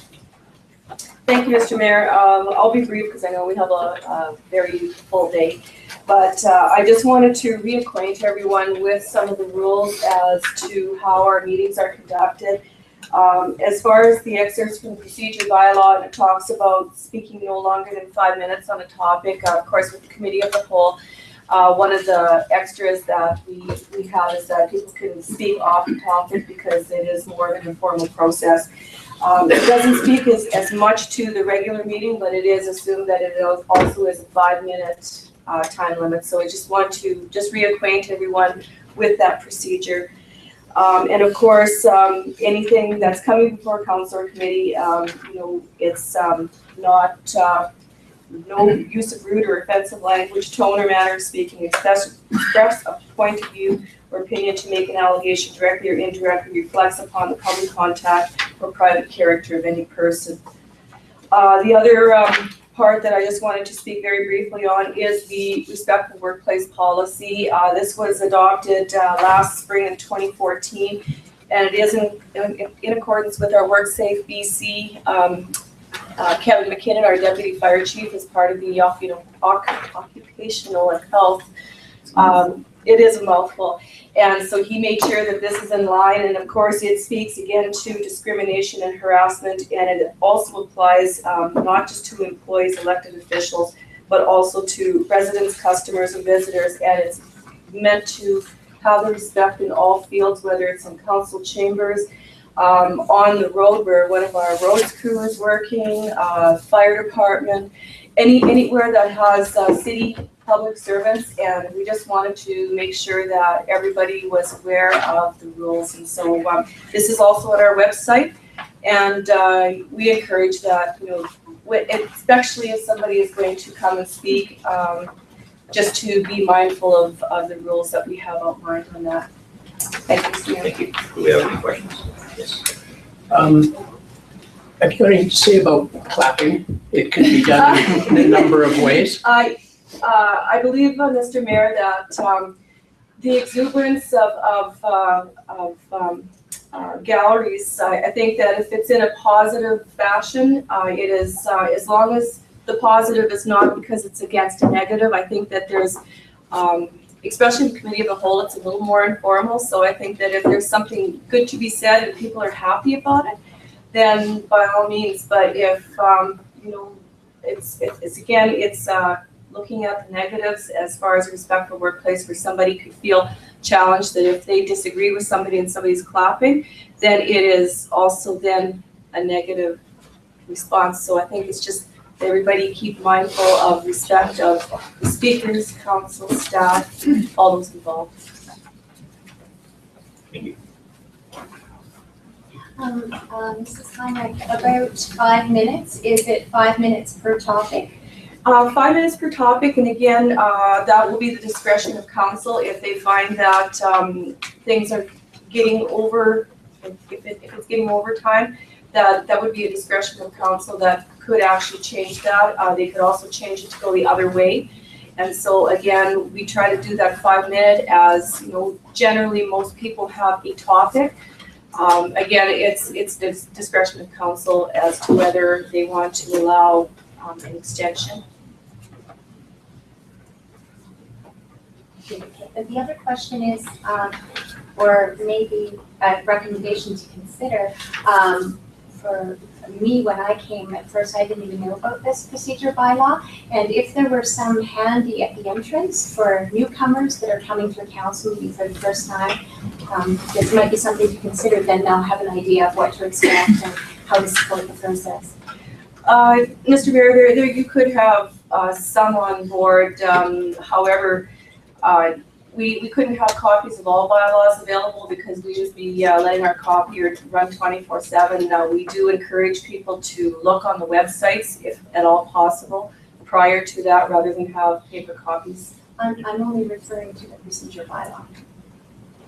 With all due respect, could you identify yourself for the record, please? Donna Simmons. Thank you.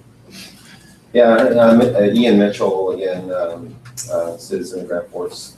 I've lived here for 9 years, and this is my city, this is my home, and I'm concerned about, pertinent to this topic at hand here, I'm concerned about some of the tone of some of the debate in my city right now.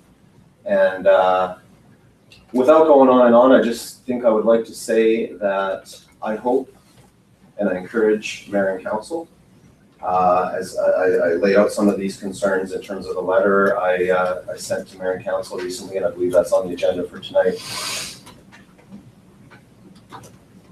These are our friends and neighbors. The staff of this community, you are my friends and neighbors. I may not know you. I don't know any of staff personally, you know, in a day-to-day basis. I know people to say hi. These are our friends and neighbors. And there's been a very rigorous debate in our community for over a year now. And I think that's great. I think it's great that we get fired up and we're passionate.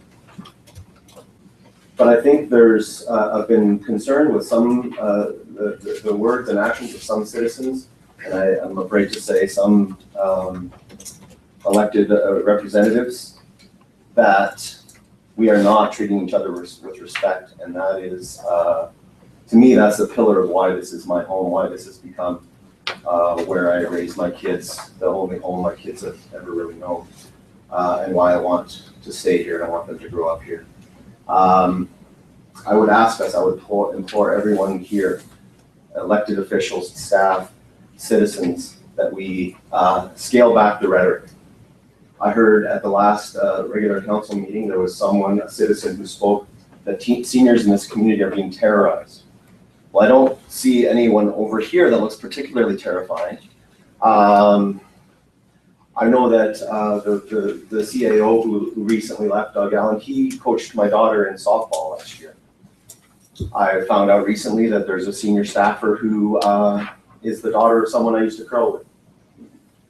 There's a senior staffer here whose wife gives me financial advice, helps me with my mortgage, and anyone who knows me knows I need all the financial help and advice I can get. So please, I implore us all to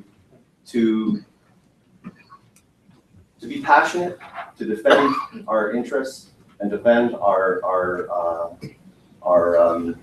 positions with passion, with evidence, and with grace, and that we show each other the respect. I certainly have the utmost respect for each and every one of you who runs for elected office. I can only imagine it to be a thankless job that requires long hours away from your families, and I know that it doesn't pay very well at all. So I think I'll just leave it at that and say this is my town, and I hope that the spirit of this town can push us through some things that are a little bit unmoved by my reckoning right now. So thank you for your time.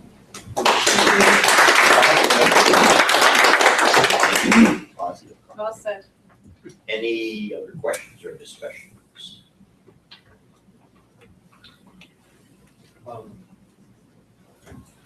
This is a totally disrelated topic, but is this the only time we get to, Jack comes in here? Is this the only time we get to present something? This is a totally different topic, but. Yes, yes, go ahead. Okay. Okay, this is. Mr. Mayor, there is a question period for generalized questions. The questions Yes. at this point is to the agenda, and then other topics can be Yes. discussed at the end. You can only ask any, is it pertaining to No, what we're it's not. discussing? That's what I was asking. It's a Okay, different I topic. misunderstood you. Sorry, you cannot talk now then. Sorry. So do we have any other questions or discussions? Okay, having said that, I ask council make a motion to receive the presentation from the acting CAO regarding the procedure bylaw. All in favor? So carried. We will now have a presentation from the manager of operations in regards to the universal water meter project status. Thank you, Mr. Mayor. That's a nice segue to get into this after what we just talked about, right? I'll just go quickly through the discussion. You got, excuse me, I'm fighting a cold here, but so we have 1,651 residential installations to be done. To date, we did 1,163, which is approximately 70%. Throughout this process, we found that there were some meters already installed, which is a 1.3%, about 21 of them. Through the survey, there's recommended that there's some outside pit installations to be done, which is about 146. And there's another 115 inside meter installs to be done in the spring. So that brings us up to about 87.5% to be installed, which is encouraging. We've got a ways to go though. And we're planning on starting this thing up in the spring, get another communication plan going, letting the people know what's going on and what's happening out there. And we'll be revisiting the budget at the time to see what's available and what's not available. There was a budget set for 1.3 million. The contractor came in much less than that. So there is some money out there. It's up to staff, council, mayor, and we'll decide what we want to do with it, but it's encouraging. And if you have any questions, feel free to. Councillor Thompson. Thank you, Roger. That was an excellent report. Just a question, and it struck me this morning as I was looking out my window. If there is a vacant house where no one is residing, it's not rented, it's not being lived in, what is the position with respect to the 1 meter issue for those kinds of residences? The 1 meter issue, you mean, on a vacant house? I think we'd probably pick that up through our finance department if they even have, or if they're on our system or not. Well, in this particular instance, I know that they are. So, but there's no one living there. It's vacant, so do you try and contact the property owner? We do. Yeah. We always go after the owner and try and make the first contact with them. Okay, thank you. Councillor Butler. Thank you, Mr. Mayor. I sent an email out to council late last night, which I'm sure no one's had a chance to really look at yet. A lot of this information that's presented here in this discussion I'd like to talk about, but unfortunately it's held in camera because of the Neptune contract. So I do have a lot of questions regarding the budget and how much has already been spent. So I'm hoping that Roger, the manager of operations, will be able to comment on that in an email form, or? Yeah, or maybe I can put a little report together and something a little bit more professional, and you can see where everything went and what's available and not available. Yeah, I just like the breakdown of the finances. Yeah, I had a chance to read your email, so okay. Yeah, that's great. Okay. Councillor Thompson. Sorry. Well, I would certainly like to see this, the water meter project continue, and that the city and council move forward. I know that there was, I understand, a rate committee that was formed by the previous council to review and make recommendations on proposed rates. I would like to see that committee resurrected and to continue on their program.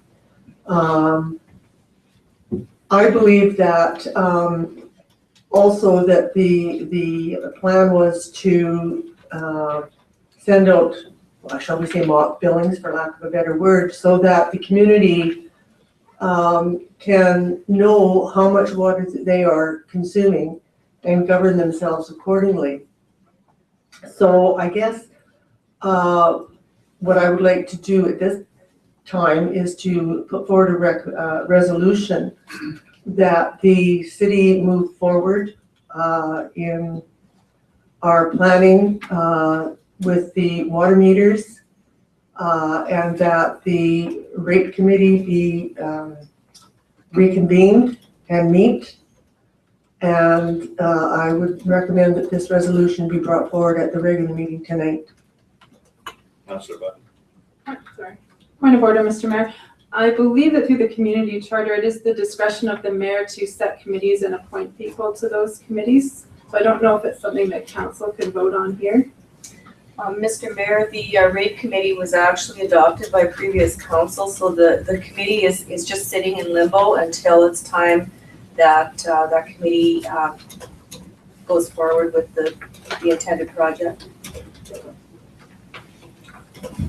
So we can either pursue the resolution or leave it in limbo? Is that what you're saying? No, my resolution's down.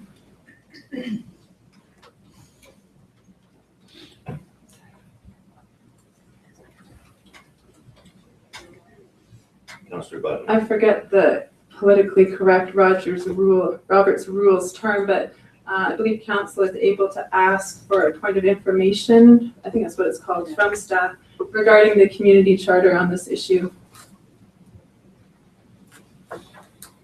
Mr. Mayor, what issue are we referring to here? Regarding? I believe the community charter states that the mayor has the authority to form or dissolve committees, and that he is the one that is supposed to appoint people to those committees. Mr. Mayor, the rates committee was developed by the previous council. If the current mayor decides that he doesn't want that committee to go, he would have to raise it up in council. I might caution his worship that you may have a perceived conflict of interest in this matter.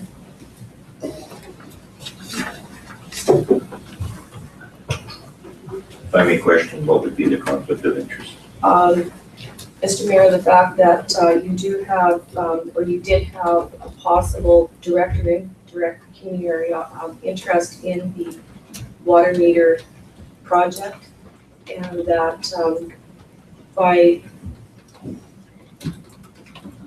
making a decision to dissolve something that the previous council may be perceived that there is an interest from yourself that may hinder the continuation of our contract with Neptune. Could you clarify on the pecuniary interest? That you have a plumbing business as your own business? I believe that has no relevance because there is no involvement of my corporation with this issue. Councillor Thompson? My turn. With all due respect, I do believe that you did submit a letter of interest from your Conrad Mechanical Company when the request went out. And I would caution that you really consider your position in this regard when we are discussing any contractual obligations or meetings and workings with Neptune. Perception can become a reality for some people, and for your own protection, I would just encourage you to rethink that. Expression of interest does not constitute a bid. I was never directly involved in the program. Your worship, I wasn't suggesting that you submitted a bid, but you did issue a letter, an expression of interest, and to me, that could be very much perceived a conflict. But there are other councillors that want to speak as well. Okay. If I can just reply to this quickly, that expression of interest was prior to being elected and sworn in. Once sworn in, I gave an oath where I will not get involved in any pecuniary interests. So the past cannot be interjected. Councillor Hammond. I'd like to make a resolution to table this discussion and make a resolution to direct staff to obtain legal advice to protect the municipality from any legal action before we proceed any further. Councillor Butler. I would agree with Councillor Hammond.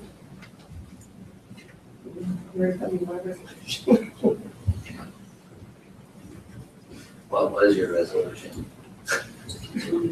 Oh, okay, yeah. That's right.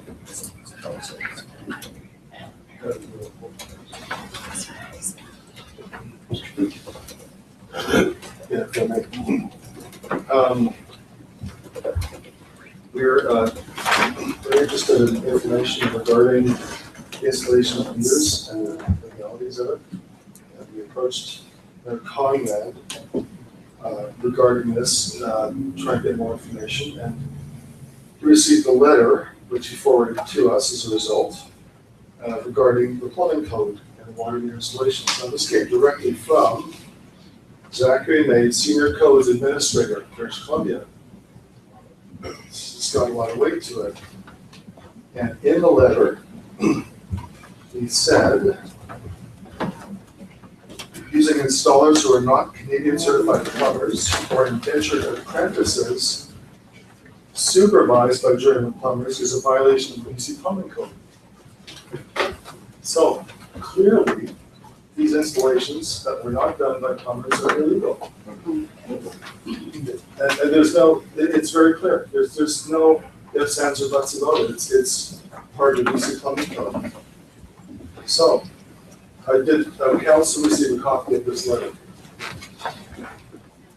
It should have been emailed. Yes. Okay, thank you. I just wanted to know you got it.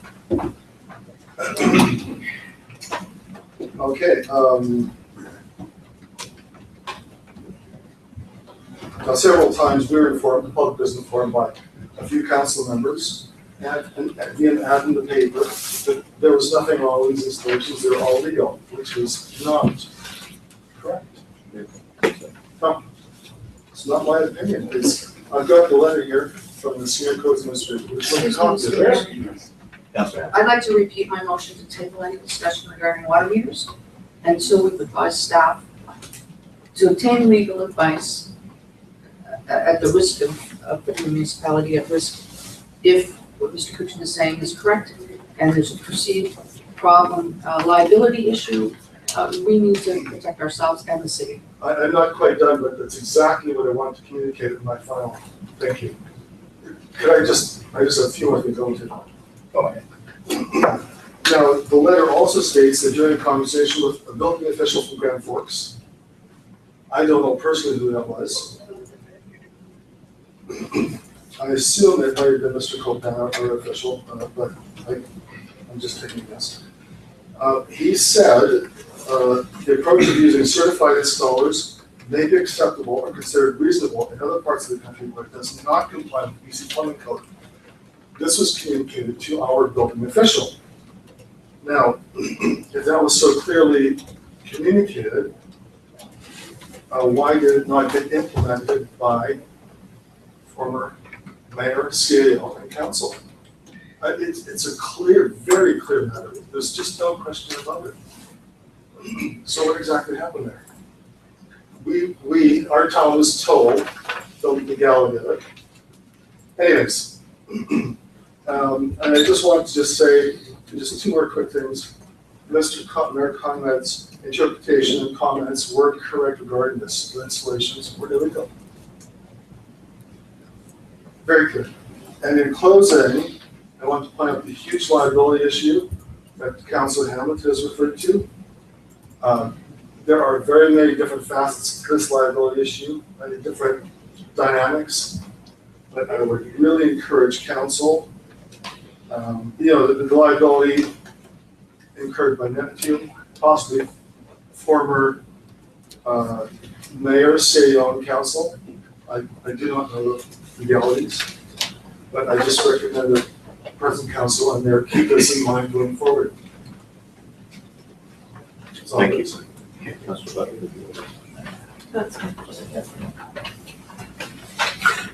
And the original comment about any perceived, about whether or not you should be discussing this because of a possible conflict of interest, I believe it's, if I could ask through you, staff on this, it's not that you might really have one or not, but the perception that is important here. Am I right? Am I wrong? Mr. Mayor, Mr. Johnson is correct in that. As far as the community charter identifying a conflict, is the key to identifying a conflict of interest is finding the point at which an interest arises. This is not always obvious. The interest may or may not involve money. If it does, it is a pecuniary interest.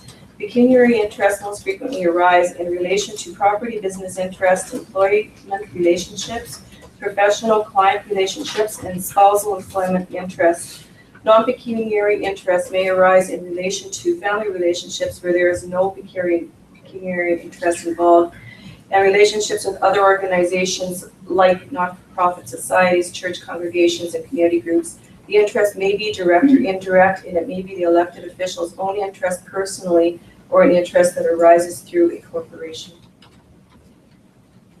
Councillor Butler. I also believe the community charter states it's the sole responsibility of that councillor or mayor to exclude themselves. It's their choice. It's not something that council can impose upon them. With regards to the letter that's been sent out this morning, after reading it, I would also like to say that it seems to be the exact opposite of what council was told at the previous meeting. And I definitely think that it's something that caused a lot of disturbance in the community over the last week because the mayor took issue with what was said last week. And with regards to reading this letter, it seems to back up exactly what the mayor had to say last week. And I think it's something that the community definitely needs to look at. As far as opening the city up to any legal issues, I would disagree with that. I would say that people that have an issue with these meters being installed against what is BC law, they've been forced into doing something that goes against the plumbing code, which they were fairly aware of. The Zachary May here states that he had many calls from concerned citizens, and he told them exactly that they were allowed to have a qualified plumber. So if people that had meters installed knew this and they were disappointed with that fact, I think all these people are asking for is that those meters be removed from their house and they be allowed to have personal choice as to what happens in their own homes.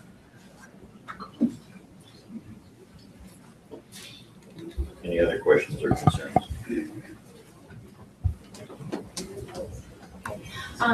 I wanted to express gratitude. According to the community charter, it's your responsibility as council to evaluate programs, and you're doing that. And there's good reason to, based on what has been presented, and also even looking at our bylaw section 10.5, as that says how every water meter should be installed. There's even reason to question that, and looking at the contract from what the public has been able to see. But there is also one other thing to please consider, and it relates to current news and the private members bill that has been brought forth regarding RF emitting devices. Through the process of discussing with another citizen, I learned that, well, they said they spoke with the Neptune rep. They said that the water meter in Kamloops that was installed for residents there, what, according to that rep, that's similar to the one in Grand Forks. I looked at that information for Kamloops, and there is a distance that you're supposed to keep that meter away from humans. And from reading the material in the RFP and the other water meter related information, the only installation guideline that we had was where it is in terms of when it comes into the house. So there's another issue that I would please ask you to check. Also, because with the RF devices, usually it's in small print regarding the distance, and the private members bill is to make it more clear, so double check regarding the legality of that.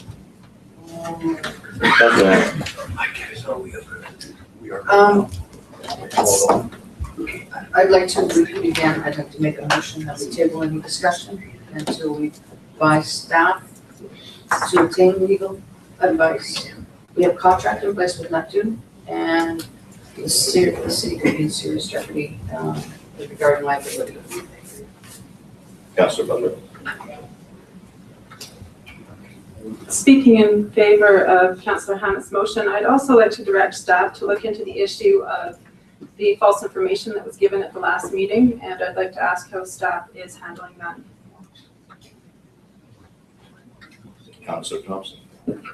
Through you to Councillor Butler, what was the false information given at the last meeting? Let's see here.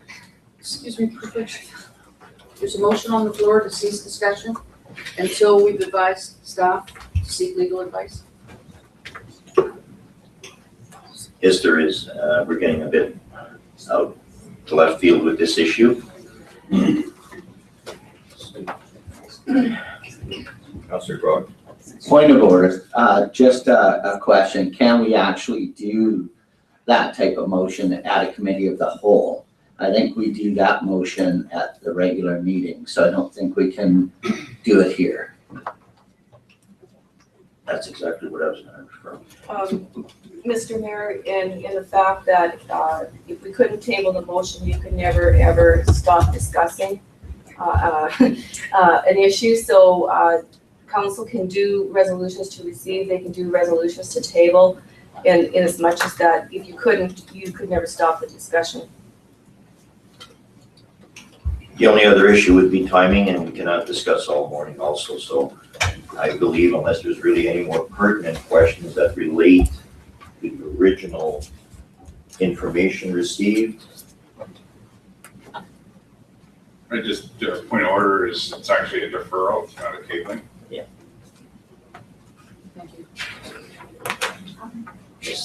Yes, regarding what was presented by Mr. Houston, if there is a sentence that says, those who did not get water meters in, that their accounts may be subject to terms of section 11.1 of the water regulation bylaw in 1973. So I would guess then that depending on the results of what you're discussing, like these people believed they were concerned, they were asking questions, which we've been discussing. So they were saying no, that they were worried about insurance, whatever, right? So that's why I'm asking you to not act on what is in here right now in terms of any negative consequences to the people who said no. Another thing I'd like to say is I read all the water meter engineering reports that were made available to the public, and I just wanted clarity that every single one of them says that we have a good water supply. Another thing that I've read from reading. Mr. Mayor, point of order. I'd like to move that we defer this motion from Councillor Hammett to the regular meeting, and therefore thereby ending this discussion. All in favor? So carried.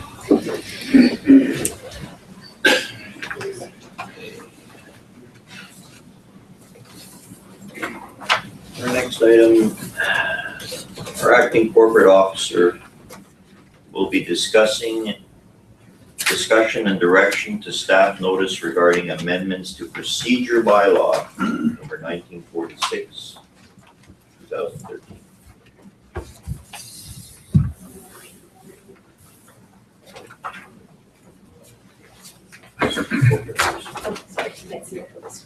This is just in regards to Councillor Thompson's request to make some amendments to the procedure bylaw. Any questions? Councillor Thompson.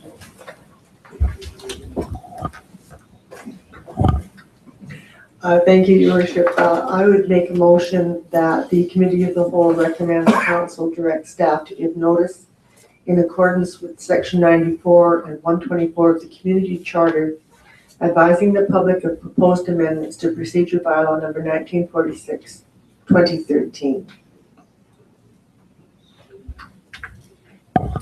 Any discussion on that? All in favor? So carried.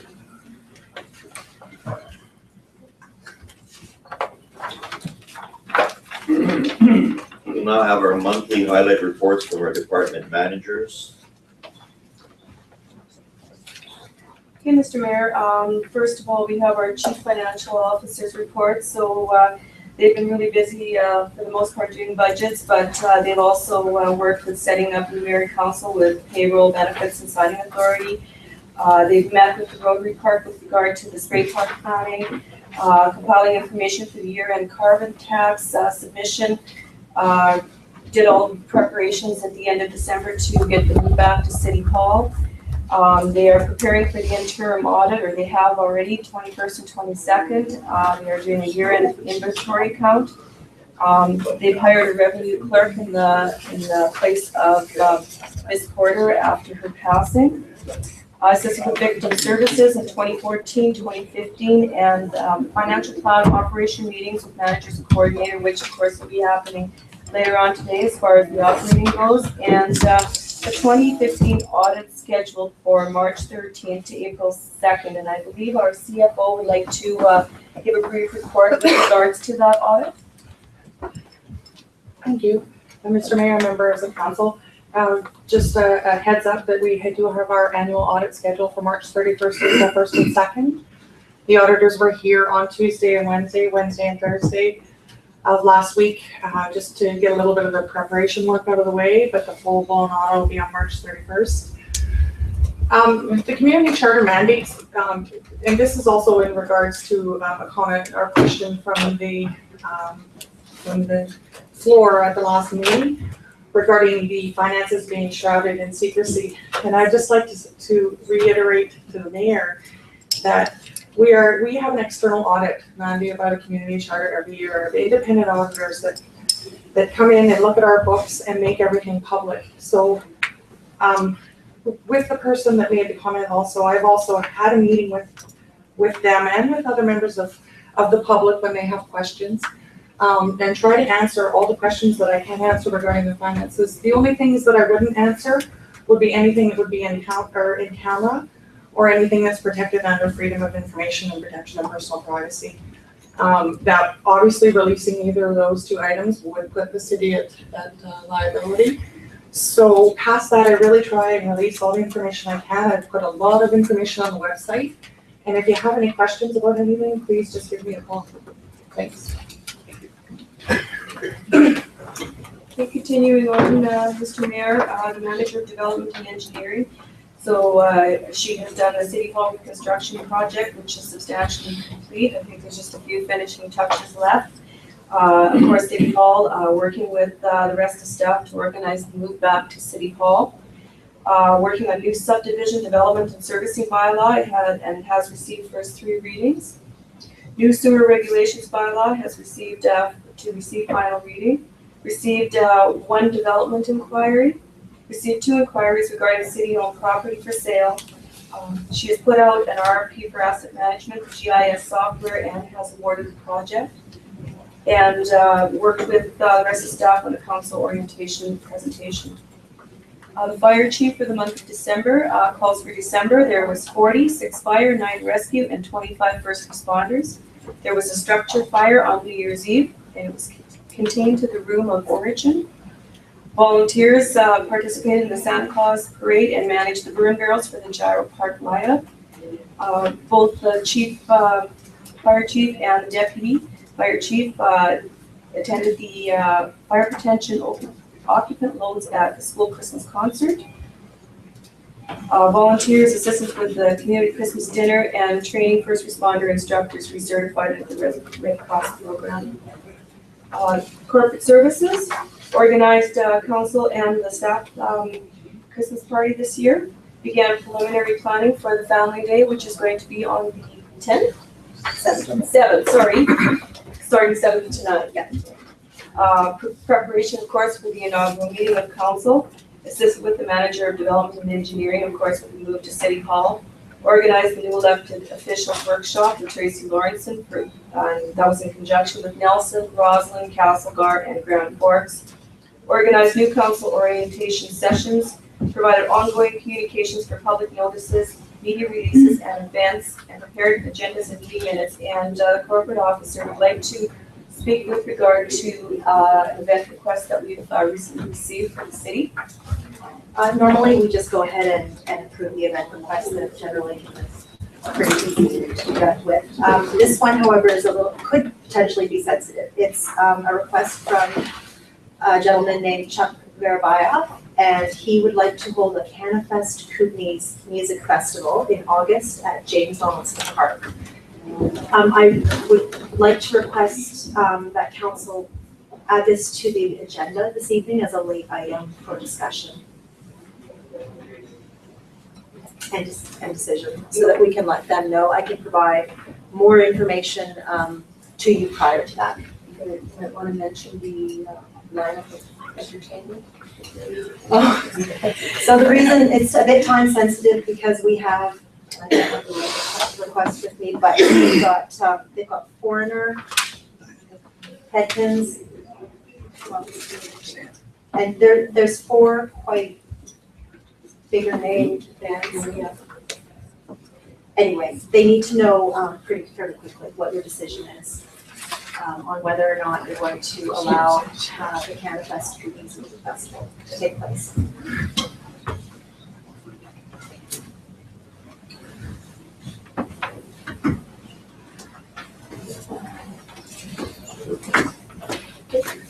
Yeah. Where are you at? Where? You're requesting a motion? I don't think we need a motion, just that we do bring it up, add it as a late item. Yeah. Thank you, Mr. Mayor. Continuing on the manager building inspection and bylaw services, so bylaw office review, working on amendments to the MTI bylaw schedules, working on the noise control bylaw, continuing with unsightly property notices, began work on a new sign bylaw for Grand Forks, following up on customer complaints, and the building inspections review, December has seen one new permit for a single family dwelling issued and 5 permits pending documentation. One single family dwelling, there's a total of $3,817,816 in construction value to the end of December, and several inquiries for new housing starts going into 2015. And last but not least, the manager of operations. His first item is under the roads, which is the snow removal and the night shift crew operations. And the manager of operations would like to speak briefly with regard to a question I believe that was posed from council at the last meeting. Yeah, rightly so. A question came up on the operations of the snow removal downtown. So I'm just gonna put up a little quick slide up there. I wanted to do. So I can get you a little better. Oh, sorry. So I wanted to do an evaluation of what's happened in the past. I wasn't here when they did the windrows to the middle. That was talked about at that time versus what we're doing now. So I'll just go quickly through this slide here and give you a background. Right now, it's on the left where the night crew, we do a pile and haul. So we have 2 men and it's approximately 3 night cleanup. They work from 9 till 5 at night. They pile it the first night as a roll and then they hauled it out the next 2 nights. Comments we do get, rightly so, are that there's piles in front of businesses, which is troublesome, piles blocking intersections. We get the odd night operator noise, but what we did find out, it is 47% less expensive to do it this way than the middle windrow. Operational wise, we love to hear these comments because it makes us better. You know, that's something we can work with. We can move the piles to different places and just make sure we're, you know, businesses are obviously the most important thing down there for us, so we want to keep them happy. And it's just an operational thing that we can improve on. For the window to the middle, for my own sake, I needed to know what they did. So at that time, they do 5 operators. They'd run a 14-hour day, the whole day, bring in 3 contract trucks and flaggers. From my understanding, we'd be shutting down blocks at a time while they're hauling things out of the middle. So there's some disruptions that way. Some of the windows were blocking access for delivery trucks, the driving lanes and the parking stalls. The window would start spilling over into the driving lanes, so there's issues of access getting around the parked vehicles or not. Like I say, the blocks were being closed off. There was some accidents that happened because of the tight corridor getting through those windrows. Business owners there was a lot of complaints from business owners at that time too. And what we found is because we relegated 5 operators for that long, it takes away from getting out into the residential and the short streets, we call it, and the cul-de-sacs. So it was just a slower response time for out there. So I just wanted to give you a little update on that, and I appreciate the feedback.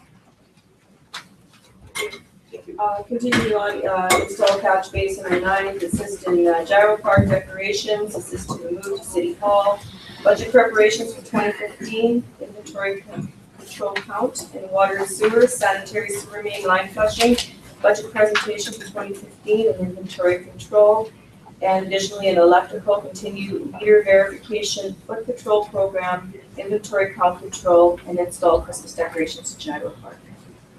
Thank you. Do we have any questions or discussions? Councilor Button. I have a few questions and one comment. First of all, there was a member of the public that was mentioned that had talked about a veil of secrecy surrounding finances.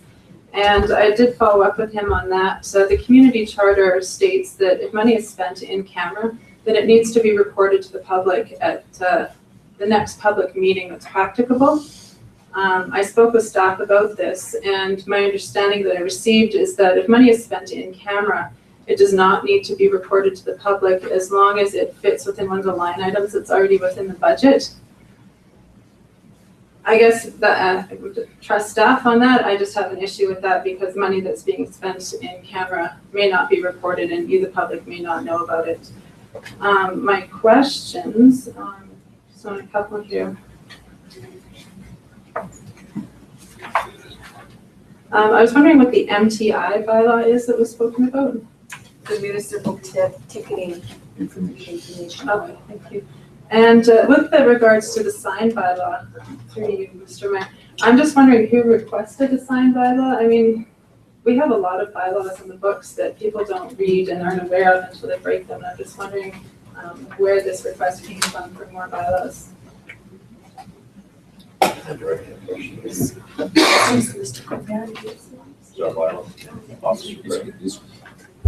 Yes, Mayor, Council, that request for looking into the sign bylaw came from our previous CEO back in November, December of last year, or November, I believe it was.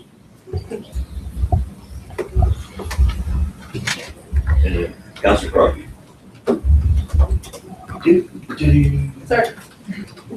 Yeah, most communities have some form of a sign bylaw.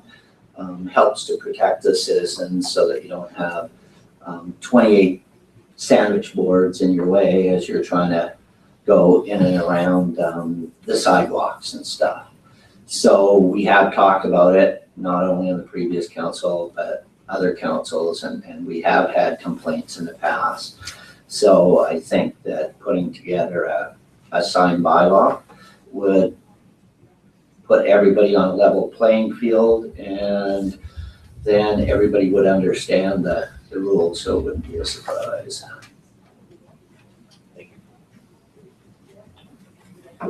Councilor Butler. Thank you, Mr. Mayor. Just in response to that, I do understand that it is a common bylaw in most places. It's just my experience as a citizen that the more laws that we have in this country, the less freedoms we seem to have. And I would just be in favor of not having bylaws until we have a serious issue with something. I don't know if we've had complaints from the public, but I don't see an issue with signs in this town at the moment. Thank you. Any other questions or discussion? Just one regarding the signage on the streets. If there isn't a bylaw in place, then if it does become a problem, bylaw officer, that we have no teeth, we have nothing. I mean, just because a bylaw is in place, in most cases, a bylaw isn't enacted upon unless there's been a complaint from the community or a problem. But there is a liability issue when it comes to city sidewalks and streets. So with people with mobility issues or on scooters or even maneuvering around, if there's an accident, the city is liable as a result of signage on the streets or not proper signage. Or I've been in municipalities before where there had to be a specific distance from the building for the sandwich court, for example, or it had to be a specific conformity. So it protects the city when we have something like that in place. Doesn't mean we have to go out and act on it, but if there is a problem, then we can. Councilor Ross. Yeah, I would like to see some kind of clarity on bylaws around signage, not only in the downtown core, but along the main street, especially if we come up against another, when we have the next municipal elections, it might limit the size and number of election signs that are polluting our streets. So I think that having a clear bylaw around signs is not only a safety issue, but stop the eyesore pollution. I appreciate the valid points of view. There's another thing I'm saying. Can you speak up? Sure. From what Ms. Hammett said, if you have the bylaw and then someone isn't following it, and something happens, and is the city liable then because it wasn't enforced quick enough? I believe the city would be liable in either case because it's on city property. Either way, with or without the bylaw. I believe so. Just that without the bylaw, we're powerless to really take any action. So, Gary Smith, there was a couple of specific issues that arose that I think prompted Mr. Allen to consider, or ask council to consider a sign bylaw. And that, of course, was right around the election where all the power poles are owned by the city. And in the event that something should happen, that a city crew would have to access it, that signs and whatnot could impede their ability to perform their work. Also, signs that are placed in the ground, not on the trees or poles, but in the ground, could potentially pierce a water service to irrigate the grass there. So, just in the sense of being prudent about it, I think it would be a good idea. Councilor Butler. Just changing topics, I'm wondering with the electrical meters that are being tested, how the testing has gone with those meters, if they've been a problem or if we need new ones. Mr. Mayor, if I could comment on that. The rounds of testing went really well. They came back no problem, which allowed us to, they do a batch at a time, but not the whole batch. And so a certain amount came back perfect. So they say your batch is good then. So. Mr. I'm just wondering then if the testing on these meters is finished because they came back perfect, or if we're going to continue removing meters and testing them. We do have a plan for one more round next year, or this year. Councilor Butler. One more question. With this subdivision bylaw, I see that Sasha Bird, I'm sorry, I forget her title at the moment. But I had a question regarding the industries having wells on their property and not being hooked up to city water and not being metered. So I'm wondering if that can be addressed, Mr. Mayor. Can I get that to the authors? Oh, yes, Mr. Mayor, we haven't looked into that situation yet, so when we get to adding those amendments, we'll definitely clarify that at that time. Thank you. Any other further? So that concludes the questioning. So I would recommend council put a motion in to receive the monthly renewal. I move that the council of the whole receives the monthly reports. All in favor? Now we're into the reports and discussions part of the meeting. Do you have any reports? Yes. Sorry, those reports would be done at the regular meeting. We don't have it. Yeah, so I'm not sure why it's even on our agenda. It's on there. Yeah. Proposed bylaws for discussion. We have our Chief Financial Officer presenting bylaw 209, the electrical utility regulatory amendment bylaw. Thank you, Mr. Mayor and members of council. This electrical utility regulatory amendment is for the electrical rates for 2015. We usually bring a bylaw every January to address the electrical rates. In the past, we have had a policy, and we still do have a policy 1205, regarding the setting of the electrical rates. I believe it was coming back every year and having lengthy discussions, so we tried to set a policy that would kind of guide each year to set the rates for the electrical utility. That policy currently says that the rates will be set at 98% of Fortis's rates. However, back in 2012, Fortis changed their rate structure so that they went on to a step rate structure as opposed to a flat rate structure. And the city is still on a flat rate structure. And I've talked with our electrical consultant, Mr. Love from Nelson, regarding the rate structure. I think where part of the problem that comes in is mostly for the commercial.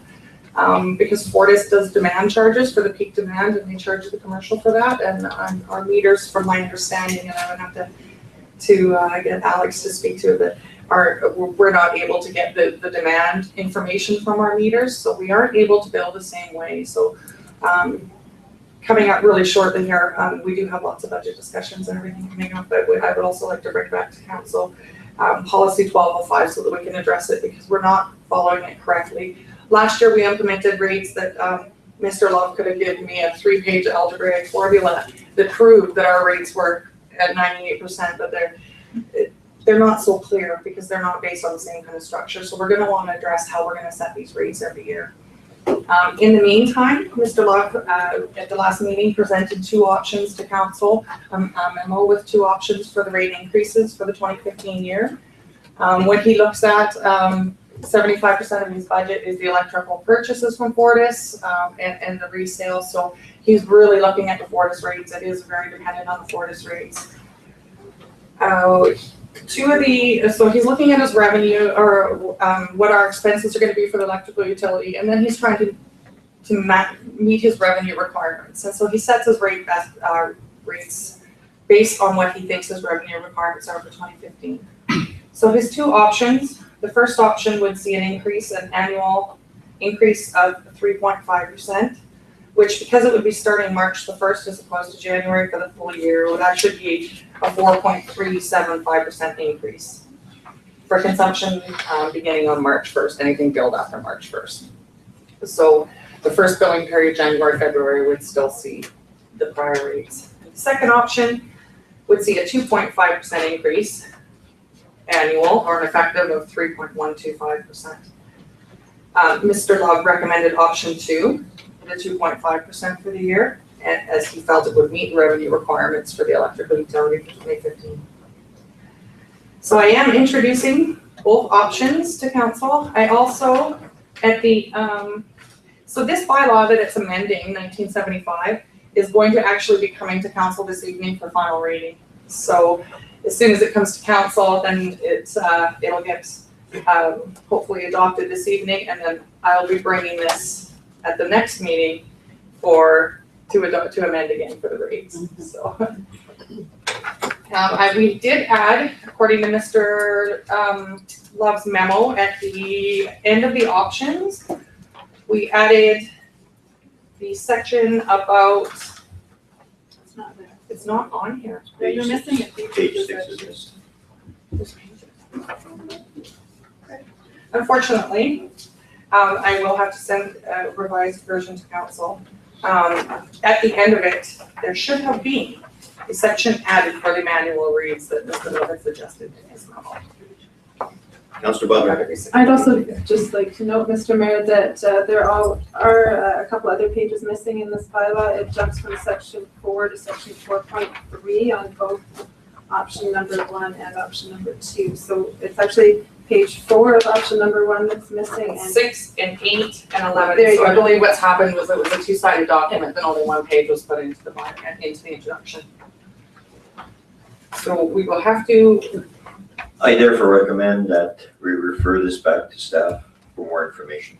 Make a motion. Council make a motion for that. All in favor? All opposed?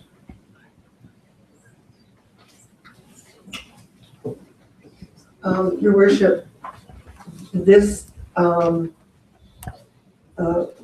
bylaw deals with the rates. And I believe that you're requesting council to determine the rate increase that we want to.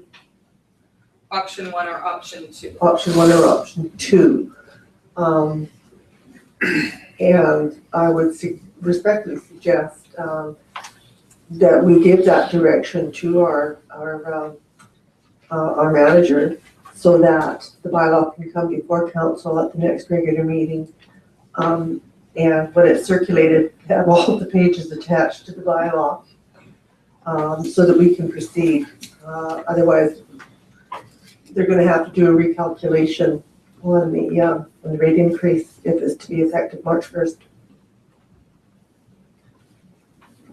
So therefore, I would like to put forward a resolution that council directs staff to prepare an electrical rate increase of 2.5% on option 2.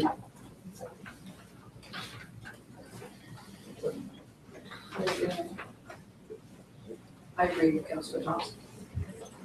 All in favor?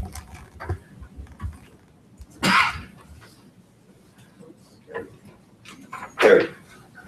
Question? Yeah, I have a question in regard to the electrical rates. Last year's financial, last year's financial report showed a surplus in terms of what was being taken in terms of electricity, the electrical rates. There was a surplus, and it was the only utility that showed that particular surplus, and it was a substantial surplus. And it was my understanding that money went into general revenue. I'd like to suggest that council consider that either setting the rate that is not going to produce a surplus that is going to cover the cost, the cost of the utility, or if council deems that it's advantageous to have a bit of a surplus that comes through, that surplus be put into infrastructure, an infrastructure reserve fund, so that you can start beginning to tackle some of the infrastructure deficit that we have, the huge infrastructure deficit that we have here in our community, and that it not go into general revenue as it has in the past, and spent one way or the other. I'd like to see that going into a reserve fund. Councillor Thompson. I hear what you're saying, Mr. Truderi, but I would point out that the City of Grand Forks is not unique in operating its own electrical utility. There are, I believe, 5 other municipalities, or we are one of 5 that do so. The surplus that is transferred into general revenue goes to pay for the services that we all enjoy and reduces the amount of taxation that the city has to levy. If we followed what you're suggesting, then the choices that we face are the reduction of services, and what services are you prepared to do without, or to increase taxes sufficiently to fund those services. So it's basically it's a catch-22. The surplus that the city generates stays in the city. If we were to be paying our utility rates to Fortis, for instance, those revenue surpluses would be going to their shareholders. And it was the position of the council when I sat on council that all the citizens of Grand Forks and property owners were the shareholders of the utility, and accordingly then would benefit from the profits that were generated. So, I hear what you're saying. I don't, with respect, I don't support that point of view. Councillor Bennett. Thank you, Mr. Mayor. It's funny, I haven't talked with Mr. Treveri in a very long time, but I was thinking the exact same thing last night. I would like to see more money put towards fixing our infrastructure. And as far as reducing services, from what I've seen of how money is spent, there's money that's being spent in other ways than just on services that I'd like to cut back on to cover that cost. Councillor Ross. Many of us here run our own businesses and have equipment that depreciates annually. It's only good business that we have a contingency fund to replace aging infrastructure or equipment. I'm just wondering what the city's contingency fund plan is, what special accounts is in place, and how that account, if there is one, is funded, I would agree, if not all, then a proportion or percentage of the revenue from the electricity billing program, what people pay in their bills, that there is a contingency fund to replace aging or equipment that has been depreciated right off the books. So this is point of information I'm asking for. If I could just speak to that just for a moment, we are about to head into these discussions this afternoon. We're supposed to start at 11 o'clock, and unfortunately, we're running a bit late. I've asked the chief for service to come back at 1 o'clock. These are exactly the issues that we will be discussing, is how do we provide for the infrastructure. We do have a set of reserves and a surplus, and we'll talk about what the reasonable levels are for those, and how much we're putting in currently and where we want to get to. So Thank hopefully you. we can address all those questions this afternoon. So regarding the electrical rates, the part we can't see talks about the opt-out for people who are concerned, not wanting to increase their exposure. And we also that it's affordable for them. And I found the agenda for the last meeting, the rate is $14.53 per reading. And from research I saw in Penticton, they also have their own electrical utility and they charge $11. And they also happen to have water meter opt-out option as well. And if you have both opt-out for water meter and electrical, I think the total is 13, so that makes it even more affordable. So, people can afford to make that personal decision. So I'd like to ask you to consider to see if there's a way to lower the opt-out price comparable to Penticton's. Any other questions?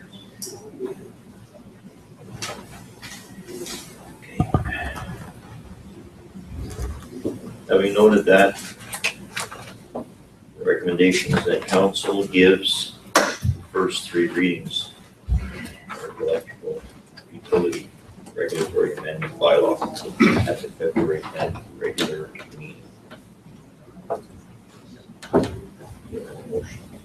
That incorporates option 2. Option 2 with the contingency when we get the rest of the documentation to clarify. Yes, certainly will. absolutely.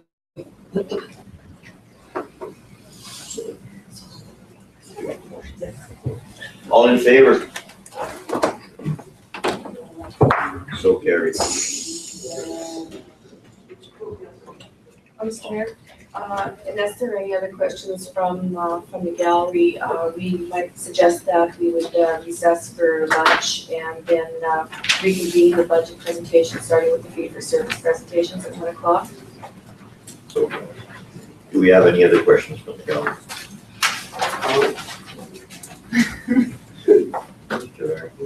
I do have a question. I was here earlier this morning. I couldn't get in because there were no seats available. And we asked that they open the doors there. Fire regulations wouldn't allow that. So I decided to go home and watch you on the internet. Okay, so I was watching on the internet and there were a number of issues that came up that I really wanted to comment on and didn't get the opportunity to be able to do that. So I'm just going to comment on one issue that came up, and that's the issue of the mayor's powers. There was a question in regard to the formation of committees and that sort of thing. And from reading the community charter myself, I do believe that the power of the chief executive officer, which is the mayor, sort of mirrors the powers of the prime minister and mirrors the powers of the premier of the province, where there is a certain power of appointment that is given to the mayor in regard to into forming committees. And so those committees, in fact, are established at the pleasure of the mayor. Really, that's the only extraordinary power that the mayor has.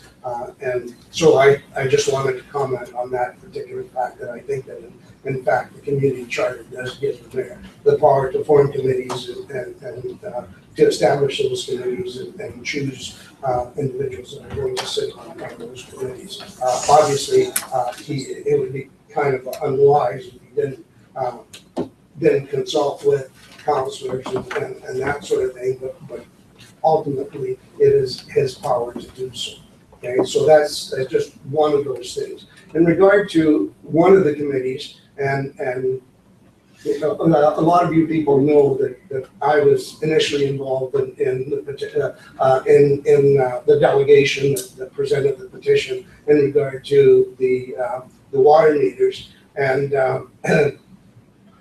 as a result of presenting that particular the petition, the last year, the council last year decided that they were going to proceed, and it was their legal right.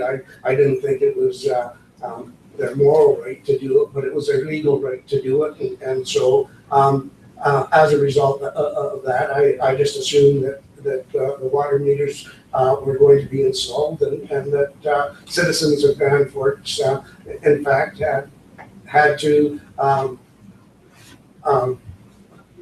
follow the instructions of council in regard to that. And I, in fact, had two water, even though I was very much opposed to water meters, I had my water meters installed at that particular time. And I also volunteered to sit on the rate committee, which never met, and as far as I recall, was never even struck, because I got absolutely no response from city council in regard to whether I was to be a member of that committee, or whether there were no dates that were established in terms of the committee. So in regard to that particular committee, I don't think the committee really was struck. There was a call by the previous council for volunteers to sit on the committee, but it never went anywhere.